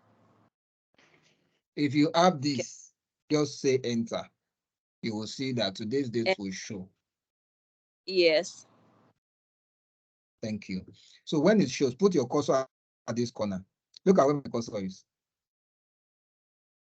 Is your own like my own now? Look at it. Can I double click? Lolade, this is to you. Okay. Yes. Double click, it will supply from beginning to the end. That's all. So I'll be very fast. Now that, because I'm doing this again for you, now that I have this right, I will now say equals date diff, D-A-T-E-D-I-F, right? Date diff, I've used here frag to explain, but please just let's, so that we can actually touch on another topic suggested by one of us. Now, date diff will now say higher date, this is higher date, comma, end date, this is end date, comma, since we want it in year. But if you want it in month, let me go with month right now. I'll now say shift M, quote M, quote, then I'll close the bracket and press enter. So that means that this person has stayed for 279 months with us. That's the meaning. But if I want year, right, instead of M, I'll now say Y. If I say Y and press enter, that is the number of months. If it is number of days, all I need to do is to type D in the quotation and press enter. So this person has stayed, if someone was born in year 2000 and the person want to say, I want to do Thanksgiving, God has helped me to live 8,501 14 days. My point is, I'm sure you understand what I'm trying to do. So depending on what you want, so you have this one. That's all. Thank you. So you're welcome. Now that we have this, it takes us to the next thing. The question right now is, I'm deleting this one and I want to delete this one. So now management said that if you have any scenario like this, so you need to please follow this time, I beg you. So Isaac said, if Miriam comes to work wearing, okay, let me put it this way. If Miriam comes to work exactly by 8 o'clock, give her 5% of her salary. Any staff that resumes by 8 o'clock, let them get 5% of their what? Of their salary. Let me know if you understand what I, just to be sure that is clear. Because the main work is just starting. Very clear. More like encouraging them to come earlier. I want to mute Lola. Yes, I want to mute Lola, please. All you need Come to do again. is if you miss any step, this is recorded, I will share. Now, Isaac is the MD, and MD is nice because we have made surplus profit. So MD want to encourage people that any of our staff that resume by 8 o'clock, right? They should get 5% of his salary. 5% of Okay. your salary if you resume by 8 o'clock. Okay. There is no, it won't say directly like that. It's because we are in the car. That's why I'm able to say. Management does not. They just say, just ensure that you give 5% to everybody. You get the way they will talk. Because you cannot go and meet your line manager that, sir, what you just said, how can I calculate? What function will I use? Is that not why they employed you? So the point is that if you have any scenario like that, now in this context, management said, so look at this, please, okay, so I need to mute, just a moment. Topper, are you still on this call? When I hear error message, you can mute, but do not worry if you miss any step. I've done it again and again, but if you miss it, you want to just follow and you have the recording. So take a look at this. Everyone, you have this because it's on the worksheet shared. I will need someone to help me read this out, just to ensure everyone is carried along, nothing more. The first question there. Staff above 10 Staff years, comment Okay. bonus, otherwise comment gift. Use the if functions. Exactly. Now, your line manager will not help you to say use if function. If there is that scenario to say any of our staff that have stayed more than over 10 years means more than, because we need to understand what I'm about to show. So I need response. Please, what is this sign? What's this sign called? This one. Greater than. Thank you. What is this sign? Less than. What is this sign?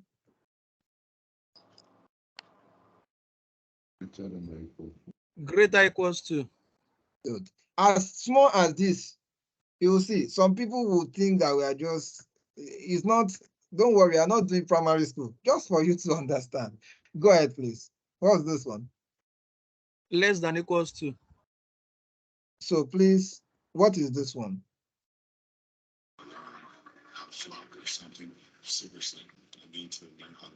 Less than equals to as well. That's where the problem Not is. equals to. This means not equal to. This means not equal to, not equal to. That's the meaning of this. We are familiar with every other one. All right. But this means not equal to. That means if I say 2 is not equal to 1, of course, 2 is not equal to 1. So you get false because 2 is not equal to 1. Anyways, I hope this is clear because I will delete it. I hope this is clear, please. Yes, Can I sir. go ahead? Okay. Yes, Thank sir. you. Now, watch what I'm about to do based on this one. Management said any of our staff that their salary, that have stayed over 10 years, that means 10 is not part of it. 10 is not part of it. Anyways, that means I need this column called here because it's the main condition.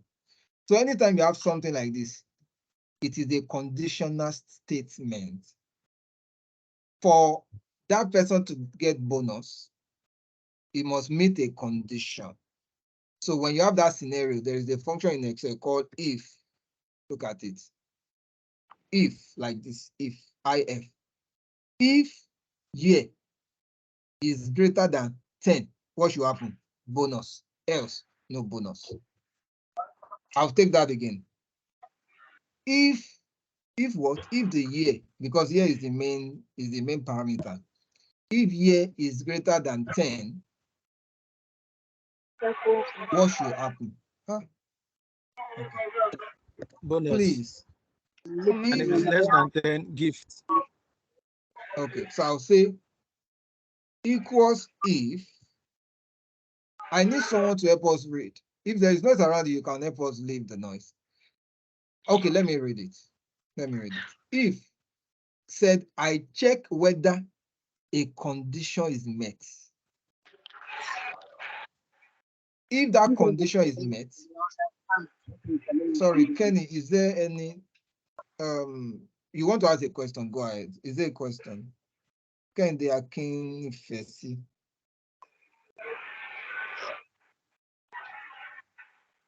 Okay, just a minute. Okay, good. So I'll take it again. If said that I check whether a condition is met, I will return one value if that condition is met. And I return of that value if it is not met. That is the meaning of value if that condition is true, and value if that condition is false. Okay, sorry, I will need to mute you, Kende, because there is noise around you, unless there is a question. Is there a question, please? If there is a question, you can drop a chat if there is noise around you, so that we can all enjoy the class. So I'll proceed. Equal to if is asking us for three things. The first one is logical tests, comma. The second one is value if true, comma. The last one is value if false. Let me explain what this means. Logical test is what you want to check.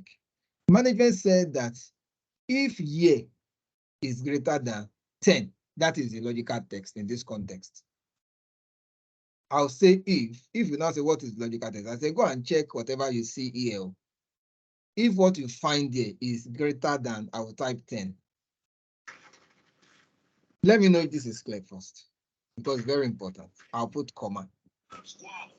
That means that if you check here and what you see there is greater than 10, what should happen? That is value if true. They said bonus. Because bonus is also text, like what we did in DateDeep, that we put Y in quotation. You also do that by putting quotation. Anytime you are typing text in a formula, it must be in quotation. I'll say bonus. I'll also close the quote with another bonus with another quote. They said if they did not meet it, they should just get gift. I'll say comma. I also put gift in quotation. I'll close the bracket. I've not pressed enter yet. Take a look. What we have written here in English language is if year is greater than 10, what should happen? Give them bonus. If that condition is not met, return gift. Let me know if this is clear before I click on enter button, so that you won't say you didn't see it.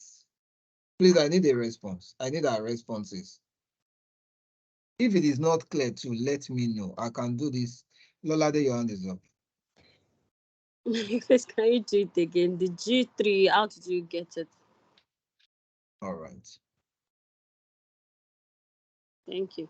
You know, we started by the environment, understanding the environment. And we say this is a cell. We talk about name box, formula bar. Name box is what tells us the address of where we are. So Lolade, this question is to you right now. What is the name of the cell I am standing on right now? Okay, that's cell 4. Take a look at the name box. The name box.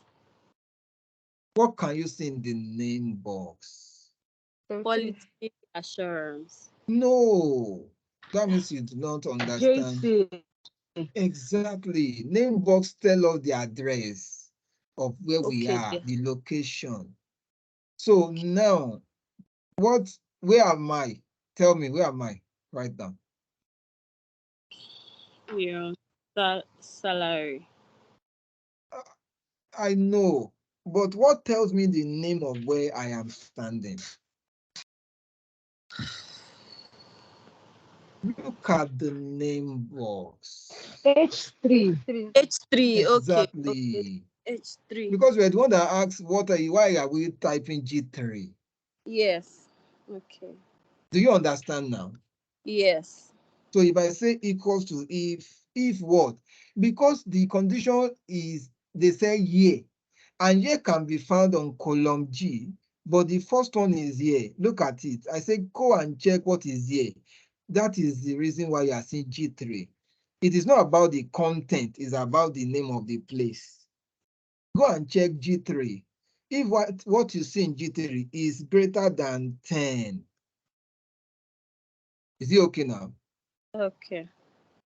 If go and check G3, if what you find in or see in G3 is greater than 10, what should happen, comma? Then we said text must be in double quotes. Then else, that's the meaning of the other comma. The first comma is then, in short. See, after this one, if this condition is met, then bonus in double quotes. Okay. Else, that's the meaning of this comma. Else, what should happen? Gifts in double quotes. Is it clear now? Yes. I'll press enter. You know why this guy is getting bonus? Because he has stayed more than 10 years. More than 10 years is the condition. I'll stay here and double click so that I can autofill. Some people will get gifts. Anyone that has stayed, look at this one now, row 28. This person is getting gift because it's exactly 10 years. It's 10 no years. more than 10 years. That is why he will get gift. He will not get bonus. Is it clear? Yes. Please, everyone, is this clear? Yes, please. Okay. Yes. Now, what if I need to encourage everyone? If not that this is recorded, there are a lot of things I will have said. How Excel has transformed my life and all of that. Olasunbo, your hand is up. Please go ahead. Okay. Thank you, Mr. Jide. Quick one. If it's equals to greater than or equals to 10, is it Then the 10 will be equals considered. going to be beside the greater than sign? And 10 that means that 10 is considered. I will not say greater or equal to. Look at it. This would be, look at this. Okay, like that. All right. Yes. Okay. That means greater or equal to. That means from 10 above. Okay, sir. Thank you. Someone is trying to ask another one, right? Okay, that means it's fine. Now, what if, please, this is very important. What if, I don't want you to miss this, because, okay, so let me say this, right? I was privileged to work in, I've worked in some places. I was privileged to work somewhere, and some people will react that, how can they employ someone newly and his own salary is the biggest in the company? The reason is not far-fetched. It's just because when management is holding meeting, I pick all of this and use Excel, and I analyze the report of the meeting, of course, performance of our complaints. We have several, and it's making sense to the MD. And of course, because he also tells the position of the company, and exactly whatever we put there is what is reflecting. That's the reflection. So my point is that the knowledge of Excel, you cannot over. You can't, anyway, let me know. I don't want, just for you to know that it's very, very key. Very, very key. So please, I beg you. It's very important to the future of work. Very, very important. Okay, so now let's say that Isaac changed, because when I report this to Isaac, who is our MD, he now look at it that the profit that we want to share, people are more than what he wants, and he doesn't want to just give them anything. He now wants to streamline the condition. Please, are we following? Because what I'm about to show is very important. You now streamline, you now want to streamline, I mean, how many? What we just did, we use if, right? Now, you now put two conditions this time. He said that the year should be considered and the job rating should also be considered. That before you can get bonus, let me just type it here. Before you can get bonus, it must be greater than 10 years, greater than 10 years, and greater than 3 for your job rating. Do we understand? Take a look at this at the top here. Let me know if you understand this. Yeah, I do. Oh, yes. Okay. Year is greater than, should be greater than 10, and your job rating should be greater than 3. That if you don't meet these two, that means that for you to get bonus, you must meet these two conditions. So if you meet one, you will not get bonus. That means that if Miriam resumed by 8 o'clock and she's wearing white and black, then she should get bonus. So if Miriam resumes by 8 o'clock and she's wearing yellow, she will not get bonus. If Miriam wears white and black and she resumes by 9, she will not get bonus because she only met one condition rather, she didn't meet 2. So for you to get bonus, you must meet these 2 conditions. So if we have more than one condition, if cannot do it alone, there is another function called and. Because the 2 conditions must be met, you will need to use if and also add and. How do we then use it? Let me help you to make it simple. If you want to type, you now say if and. All right. So look at how I'm going to type it. For every function, there is an open bracket. So I'll stay here and say, I just put this here. Don't mind me. This is to explain what we want to do, right? Equal to if. But if said that I can only attend to one logical test, not many. I can only do one condition. But this time they said 2.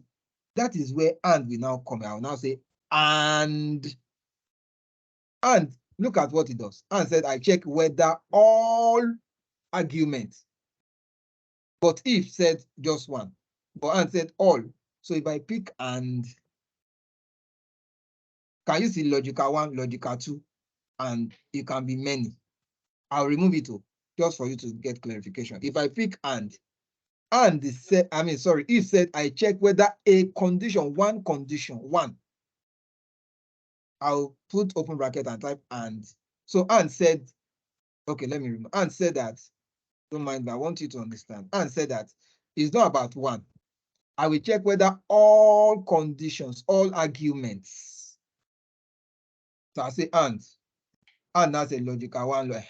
So and will allow me to do, in case Isaac comes tomorrow to say they must be greater than, year must be greater than 10, job rating must be greater than 3, they must be full-time in terms of status. So it is if and that will help me to meet all the conditions. Now, logical 1 means that year, anything you see in this way should be greater than 10. That is logical 1. I'm done with logical 1. I'll put comma. Logical 2 means that job rating, I'll say here under this one, under job rating. Whatever you see in this place should be also greater than 3. There is no more condition, just 2 conditions. Since there are no more conditions, I will not put comma. I will close the bracket for and. When I close the bracket for and, it will take me back to if. I'll close the bracket for and. Now, it will take me back to if. This simply means that these are the conditions if should check. If should check if year is greater than 10. And also check if job rating is greater than 3. So if these 2 conditions are met, that is now value true. What should happen? I'll say comma. They say you should give them bonus. Then I'll type bonus in double quotes. I'll also close the quotes. So if they meet these 2 conditions, they should get bonus. Else, comma, they should just get gift. Please, is it clear? I've taken time to explain to you just to be sure. Is it clear, please? Is this clear, please? Before I hit enter button. Yes, it is. I'm waiting for more responses. I think for If those it that are is- just new to it, you respond because some of exactly, us if are it's not used to clear, it. So, do not worry. I will for those always that are new to it, kindly respond. So I shouldn't be responding for you guys. so let's know. Okay, you know what? Let me do this again. You know, Yes, we have please, to, sir. don't worry, we have two conditions. Because we have two conditions, if cannot do it alone. If these two conditions must be met, we need to say if and. I'll now stay here. What are the conditions we are considering? Year and job rating. If year is greater than 10 and job rating is greater than 3, then bonus must happen. Else, gift. I'll say equal to if. If what? If said I can only attend to one logical test, one condition, okay, I need another function called and, I will type it immediately. And, meaning that if and, that's the meaning in English. Now, and now say, okay, bring everything, I'll help you. Go and check the year. If it's greater than 10, that's the first one, comma. They also said that job rating should be greater than 3. Is there any other condition? I said no. I said, okay, no problem. If there is no more condition, close the bracket for and. When I close the bracket for and, it will continue with if because we started with if. So if now said, okay, so these are the conditions. I said yes. So that means that these conditions must be met. I said yes. Okay, if they must be met, then put comma. If they are met, what will happen? And I say, then that's the meaning of this command. Give them bonus. I also put quote and say, also, in case you check and there is a staff that does not meet these two conditions, they should just get gift. That's all. I'll close the bracket. For every open bracket, there must be a closed bracket. Remember, if you are doing this, immediately you supply for and it's done. Close the bracket for and. Also remember to put comma so that you can continue with if. When I press enter now, you will see that the number of people that will get bonus will reduce. Now, this one is getting gift. Though he has stayed for more than 10 years, but his job rating is 3, is not greater than 3, he will get gift. But this one has stayed for more than 10 years and is also performing very well, he will get bonus. Is this clear, please? Yes. Is this clear, please? Yes. Yes, please. Okay. Yes. Okay. It's clear, sir. It's clear. Good, good. Now, let me do one more. This time around, it's just one condition. Management does not want to say bonus, give, bonus, give. Management want to be specific. They want to give 5% of your salary to you as your reward. If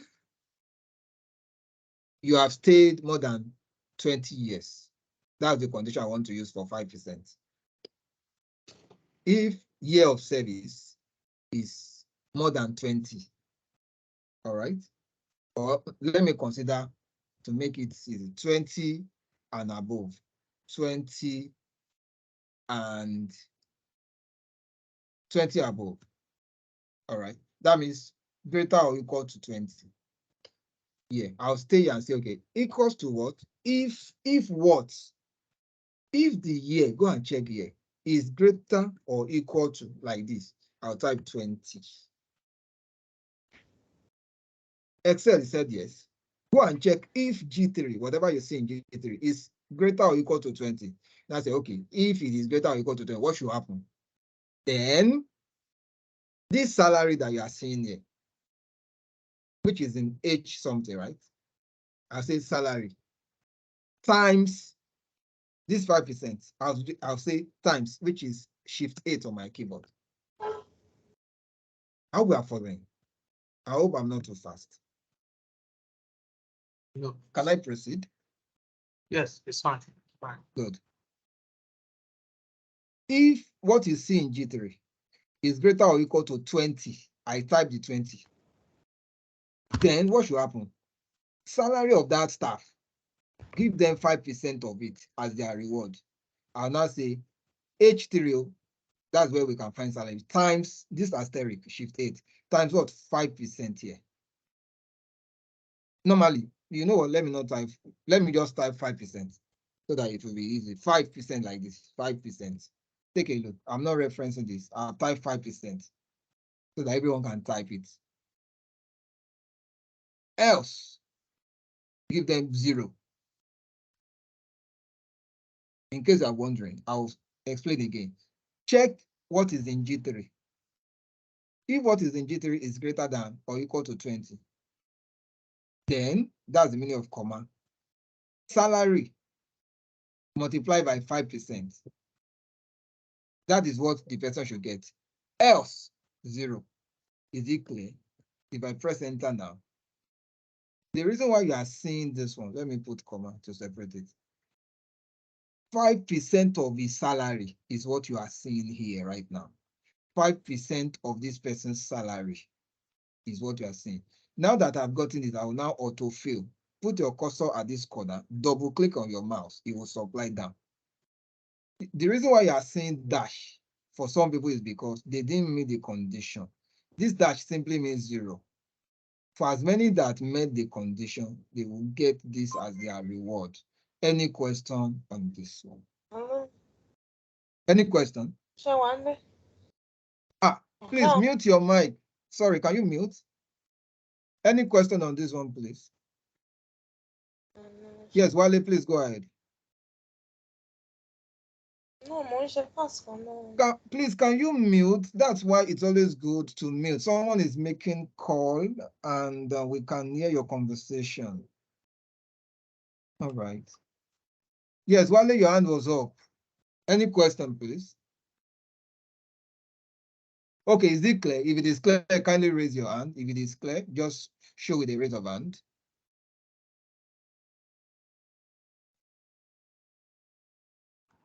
Okay.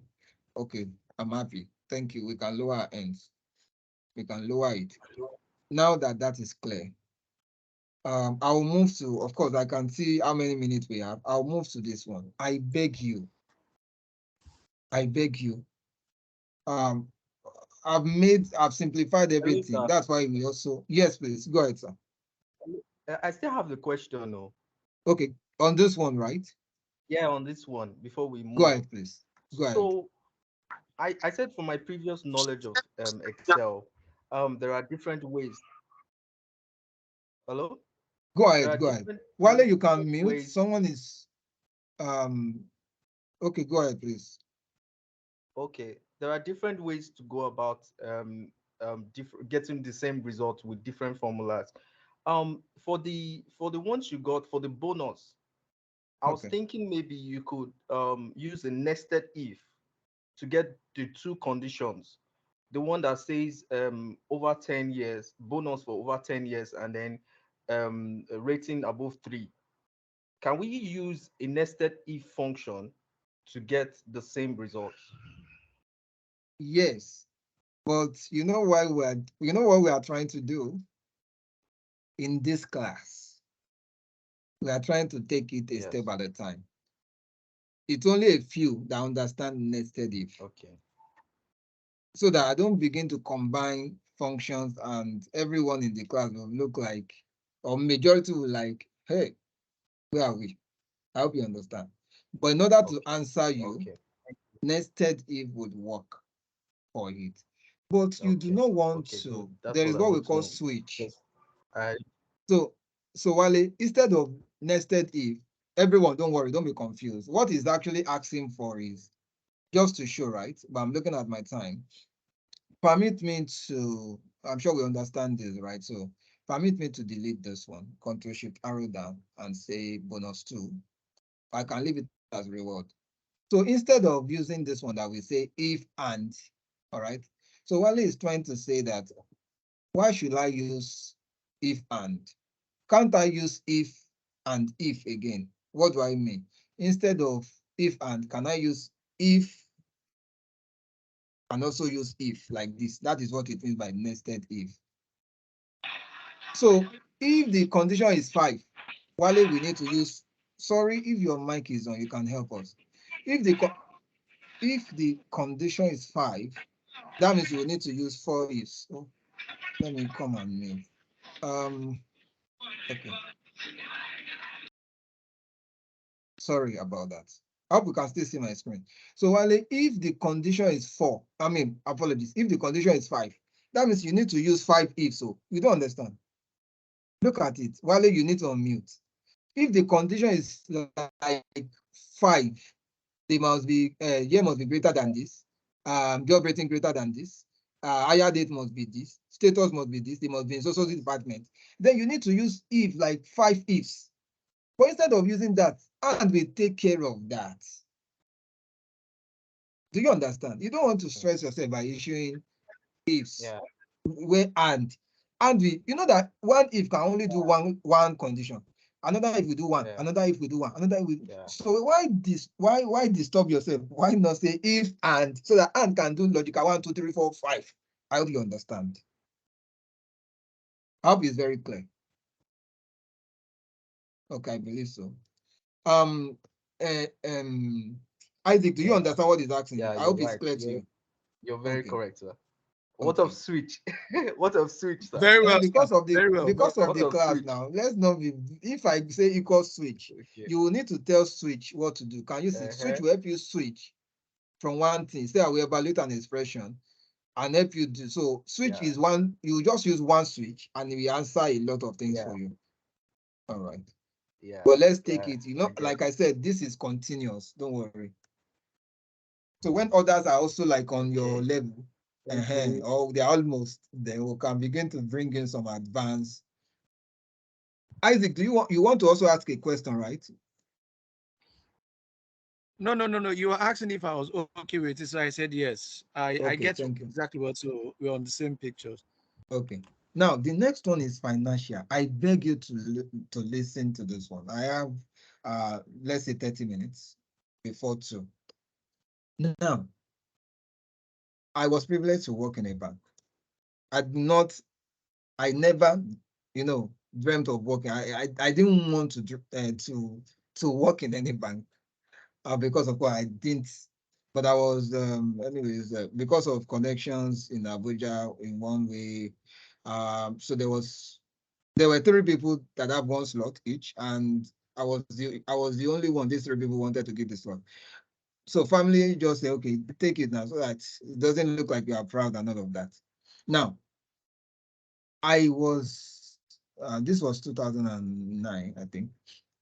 So they made me relationship manager, RM. And I have, what do they call it now? They give you target, yes, 90 million as at that time, 90 million. So they prorate it for 3 months. And if you work in a bank, of course, we have bankers here, there is savings. So your target will be spread. You must do some in savings. You must do some in current assets, current accounts, apologies, and then fixed deposit. Now, anyways, one of the main one for me is that I must have more current account, right? Current account more than savings and the fixed deposit, because because of the interest rate. Now, the truth is, bankers, I'm sorry if you are, though this is recorded, but apologies, bankers. It's not always clear to the people, your interest rate. So, but in order not to shoot myself, right? Because we also do something for banks. Banks, sorry. So let me not talk too much on that one. This is recorded. So in order to, you want to take a facility, right? And this is what you want to take. You want to take this money. And you want to repay back for 360 months. And banks said they will give you at this interest rate. I'll take this again. You can see that it's already broken down in front. I already put all of this, right? You want to take this money, this loan, this facility, and you say you will repay back for 360 months. That will be like equals to this one divided by 1, 2. So for 30 years, all right? But you'll be paying back every month. I just put this, please, right? Now, how much will you be paying back on monthly basis? You want to really know the true picture how much, so that if the bank come and give you another one, you want to check so that you know that they are not cheating you. So that's why we say this is part of financial, of course, financials. Someone requested for accounting. One of the reasons why I added this one. So there is a function that helps you with loan repayment, and the function is called PMT. If I stay here and say equals PMT, look at it. What does it do? PMT said, I help you to calculate the payment for a loan based on constant payment and a constant interest rate. Can I proceed, please, just to be sure we are following?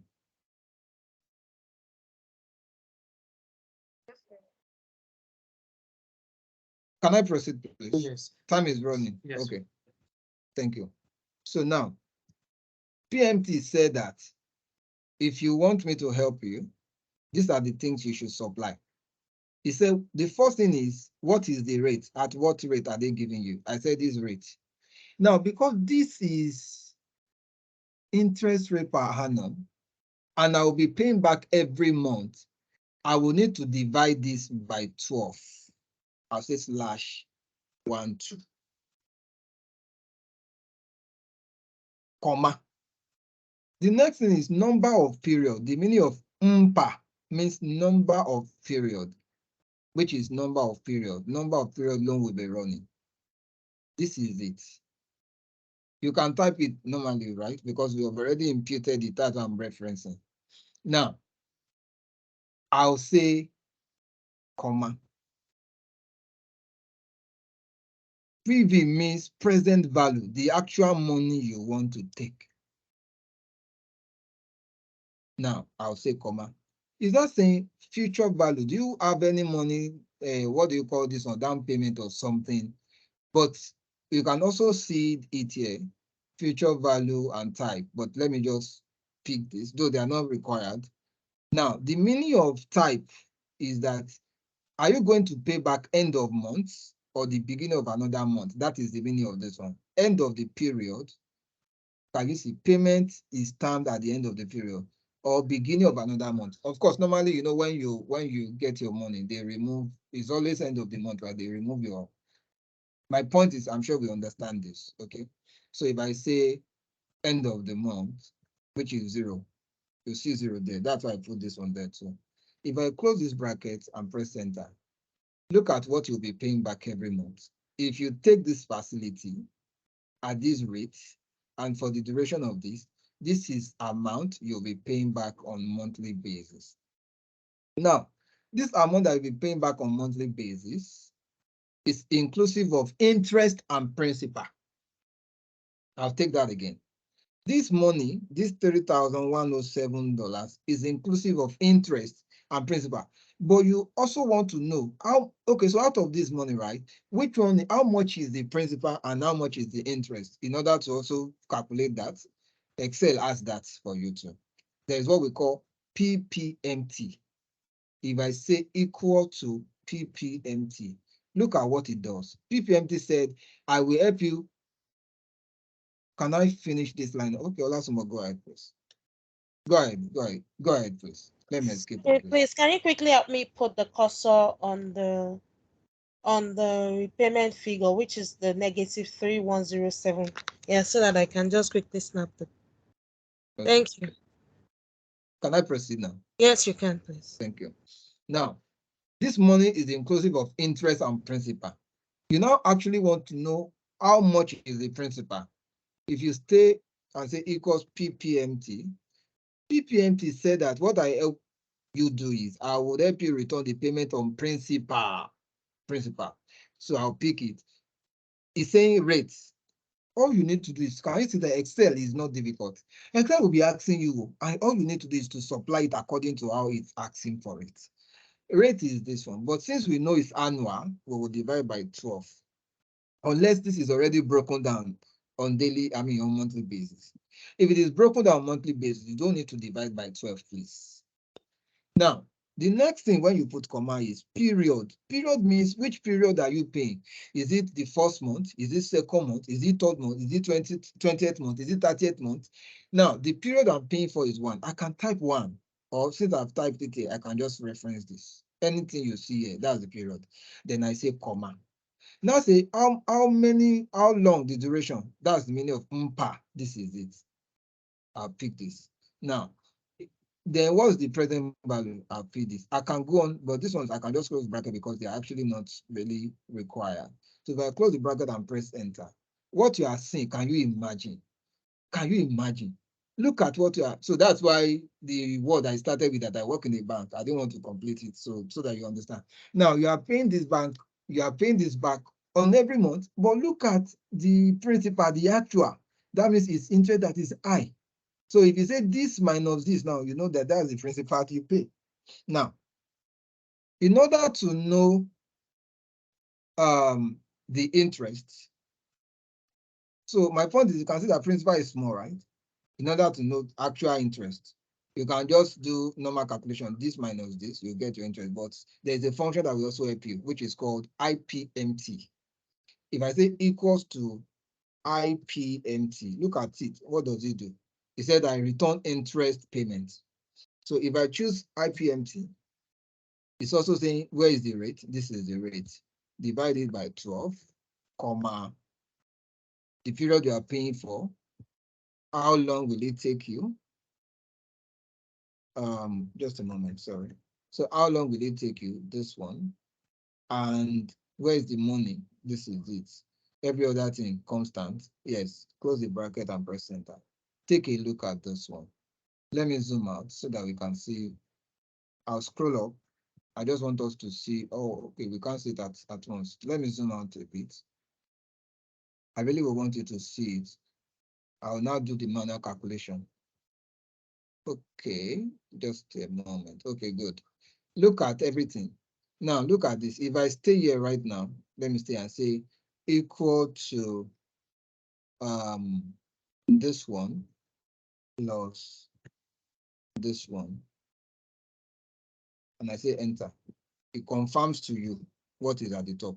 My point is, I've seen people that will still use Excel and carry calculator. Don't carry calculator when you are using Excel. Excel will help you do the right thing. Let me know if this is clear. Any question on this, please? Any question on this, please? Please be free to ask questions. Any question on this, please? I'm seeing 2 hands, right? I'm seeing Isaac. So Isaac, go ahead. And I'm also seeing Olasumbo. So Isaac, go ahead, please. So my question is the period. The period, is it 1 year? Does that period 1? No, 1 month. You know, you pay back every month. Oh, okay, so 1 month. Exactly. If you are paying, let's say for second month, it will be 2. If you are paying for the third month, it will be 3. The next one, you get the point. So it's not like 1, 1, 1. It will be the number of period.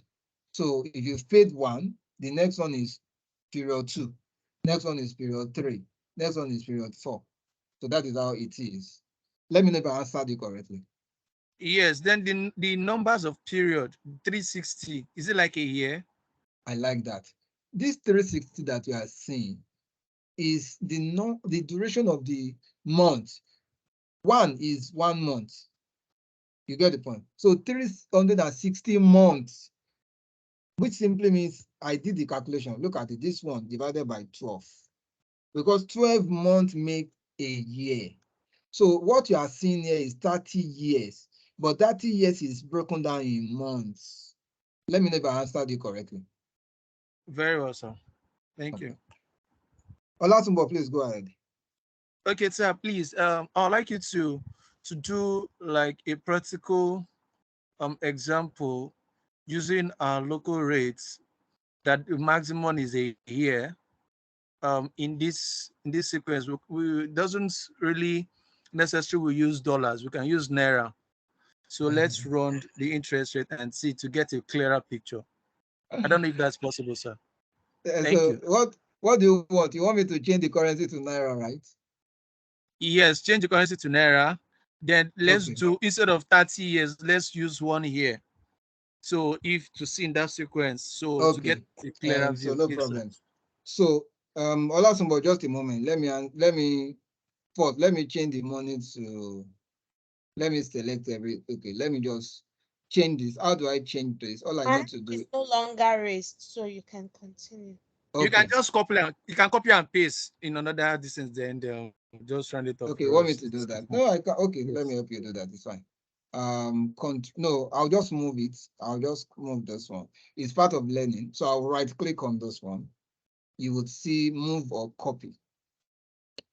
I'll click move or copy. It's not saying where should I move. You get move selected to where.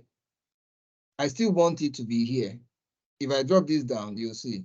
I don't want a new place. I don't want a new book. I still want it to be here. But I want it to create a copy of this. So I'll say, if I want it before data entry, if I want it at the end of conditional, you get the point. So let's say I want it after this one. I'll say, okay. So can you see? This one is 2. This one is 1. Yes. So you said I should, if I change anything, all of them will change. So let me format this first. I'll go to number format. I want to change it to Naira. All right. If I come here, a dialog box will show, and I'll come to currency. And I'll say, help me look for my Naira. Let me move this closer to you. There is Fulani, see, there is Naira. But people that have not been using this, because I've been using this, so it's used to my Naira, please. For you, if you don't see Naira here, scroll, you will see Fulani, Hausa, Igbo, see them. Look at it, Edo, Fulani, Hausa, Ibibio. So please, whatever one, anyone you choose is Naira. I'll say, okay. So you can see that it has changed to our Naira. I can replicate this, right? If I put cursor on this one and paste it here, can you see? In case you didn't see that, I don't want to go through that. Let me do Control Z. I'm just trying to say that Excel, he said yes. What I just did to this guy, can you help me do it to this guy too? I will now select this one and copy this format painter, all right? Brush will follow me. If I want to apply to many area, I will ensure I double click on this one. I'll select. If I click once, it will only follow me once. But if I double click, right, and I drop it here, can you see the brush is still with me? But if you click once, it will just do once. And I also want to put it here. That's all. Now I'm okay. I can press escape. Good. Isaac, you need to leave your mic on. I want to, you said I should change this to 1 year, which will be 12 months. 1 year. Which 1 year or 12 months. probably 6 months. We should use 1 year and 6 months, which is 180 days or 90 days or 360 days. And you know it's paid every month. So Yes, 12, that would be 18 months, Abby. That's 1.5. But what do you want? You said 1 year. Is it 1 year? 1 year, yes. 1 year, So 1 this year. is 12. Can you see the figure is also changing? So I'll come and Yes, say sir. this one should also be 12. I'll also go and say this one should also be 12. Yeah. So I've done what you asked me to do. So let me know which Okay. other one you want me to do. Please, sir. Hello, sir. Yes, please. Hello, please. What happens if that month, it's a number of months, is in months. If it's This 1 month, year, Abby, I like that. that 12 So you if get there, I like that 12 question, you sure is that was the month. question I was waiting for. If it's So one if this year, is not, if the value is in 1 year, I get you. So this is what yeah, it's so what saying, do 1 everyone. year? So let me delete the solution.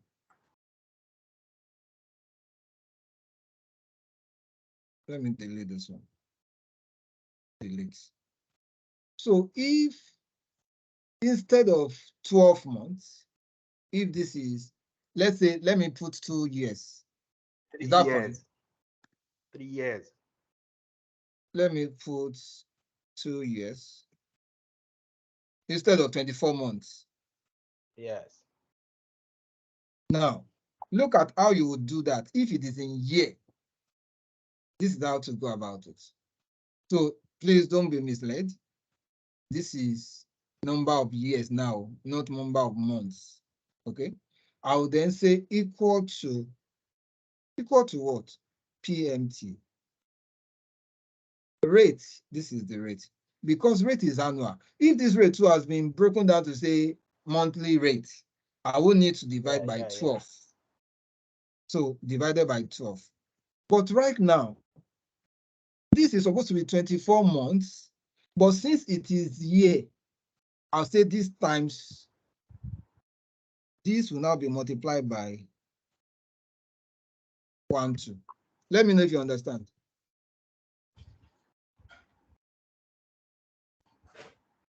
Everyone. Yes, we Yes, understand. I hope you Yes. understand. Yes, sir. So that is Very how you much. would treat this. But if it is in months, you don't need to do anything. Just reference the period. It's broken down already. You know why? Because you are not paying back yearly. So you are paying back monthly. So whatever is there times 12 will give you, I'm sure we understand, 24. Is it clear? That's all that will change. Everything is still constant. I hope it's clear, everyone. Yes, sir. Okay. Yes, sir. Yes, sir. So look at it. We still get, so the only thing that will be is that this multiplied by that. If I change this now to 24, I'll change it, but take a look at this figure, 23837.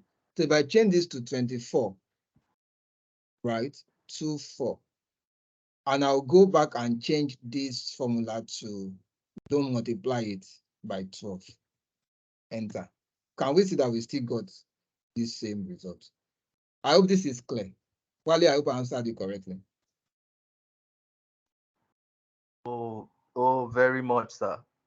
Okay, thank you. So Isaac, I hope I also answered you correctly based on what you asked for. Yes. Okay. Yes.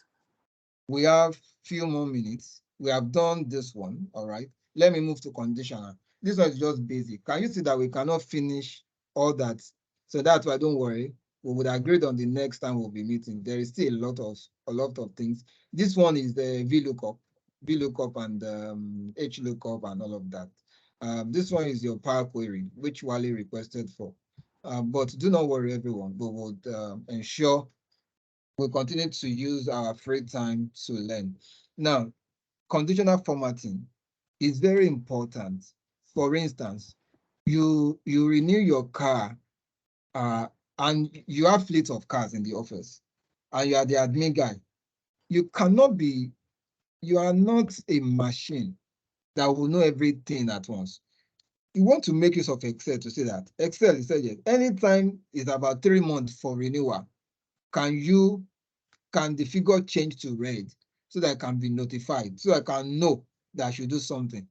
For instance, if it is 3 months to renewal, let's say that we have staff, for instance, our staff, they always retire when they are, let's say 25 years. So when it is 23 years, let it be red so that I will know that those people are the ones that will start processing their retirement so that we can also begin to employ or start recruitment for their replacement.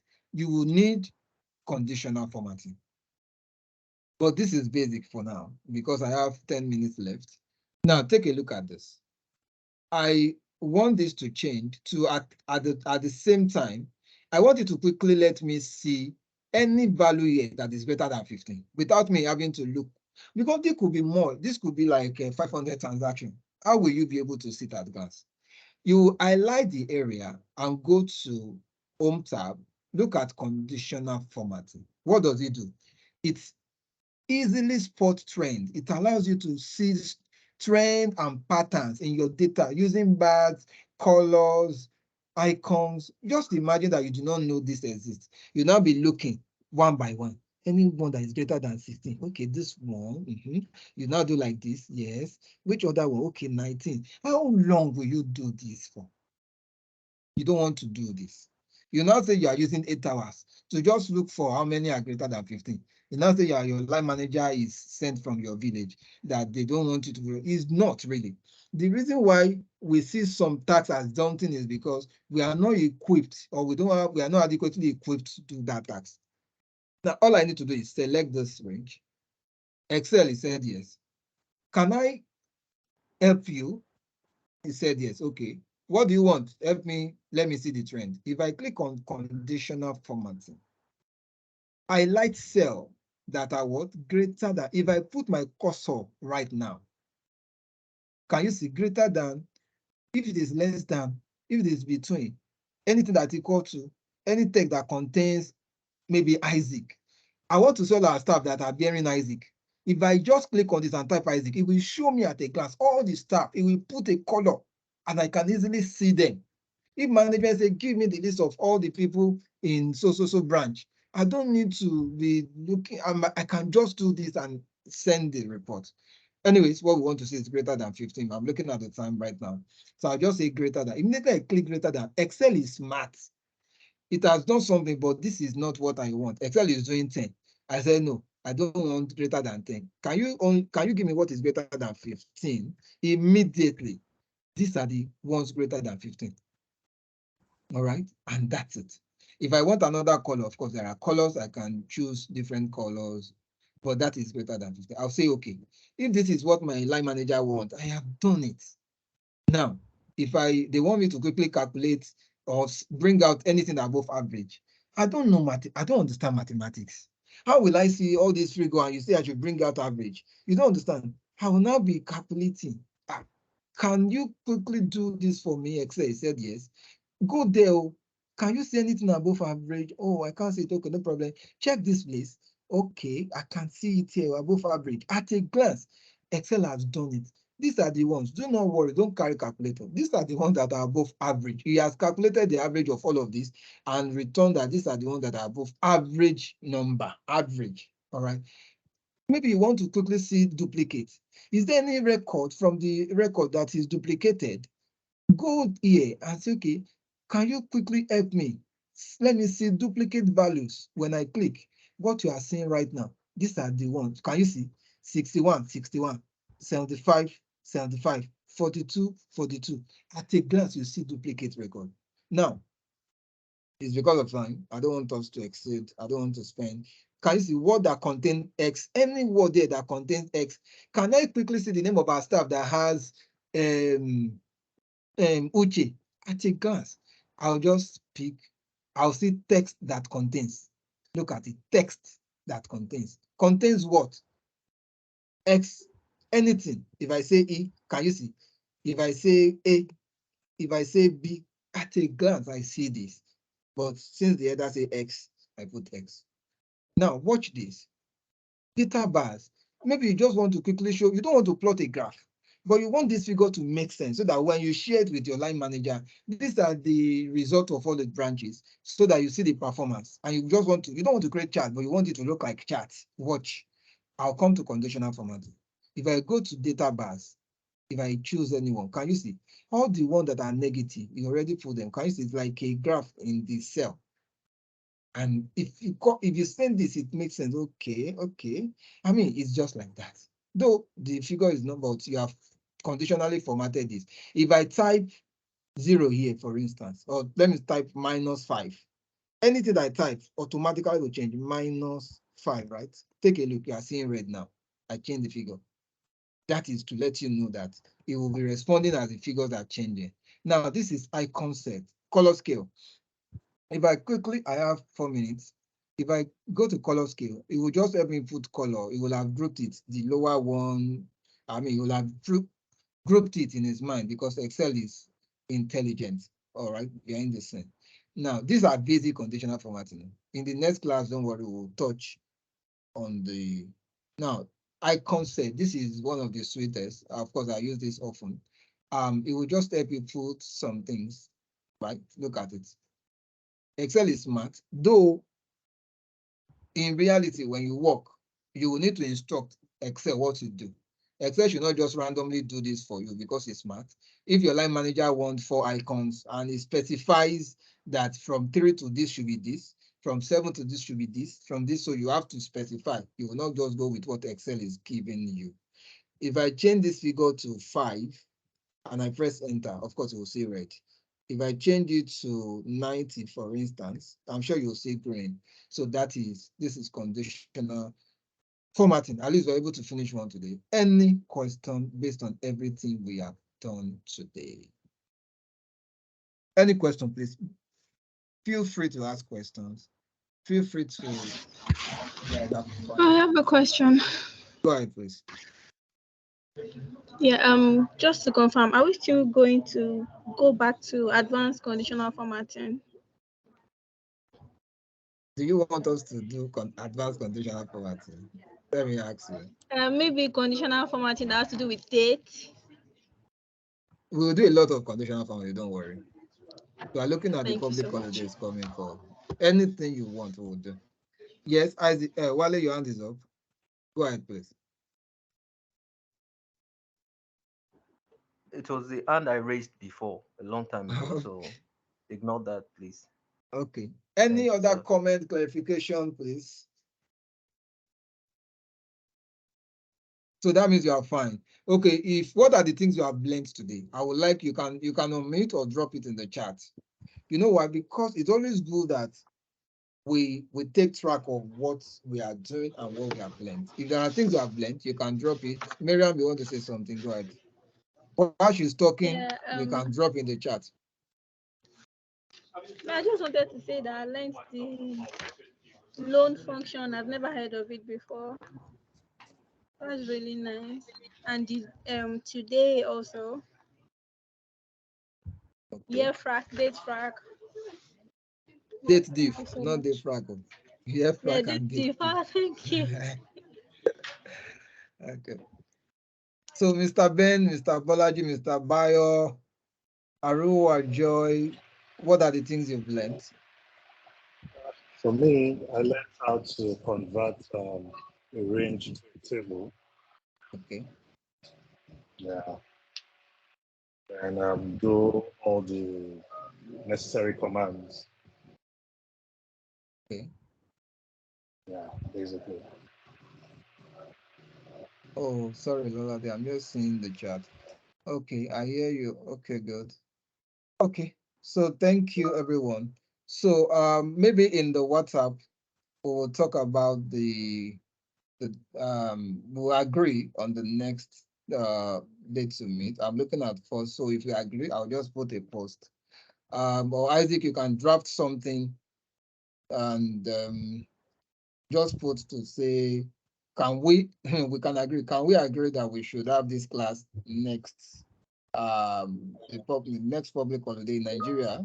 We have some people that are outside Nigeria here. So we have a lot of people here that are not in Nigeria. So our next public holiday is May 1st. May 1st. Yes, May 1st. So you can just put something on Workers' Day. Yes. So so that everyone will just be on the same page. So thank you everyone for being here. I will stop recording. I would upload these on YouTube. I would share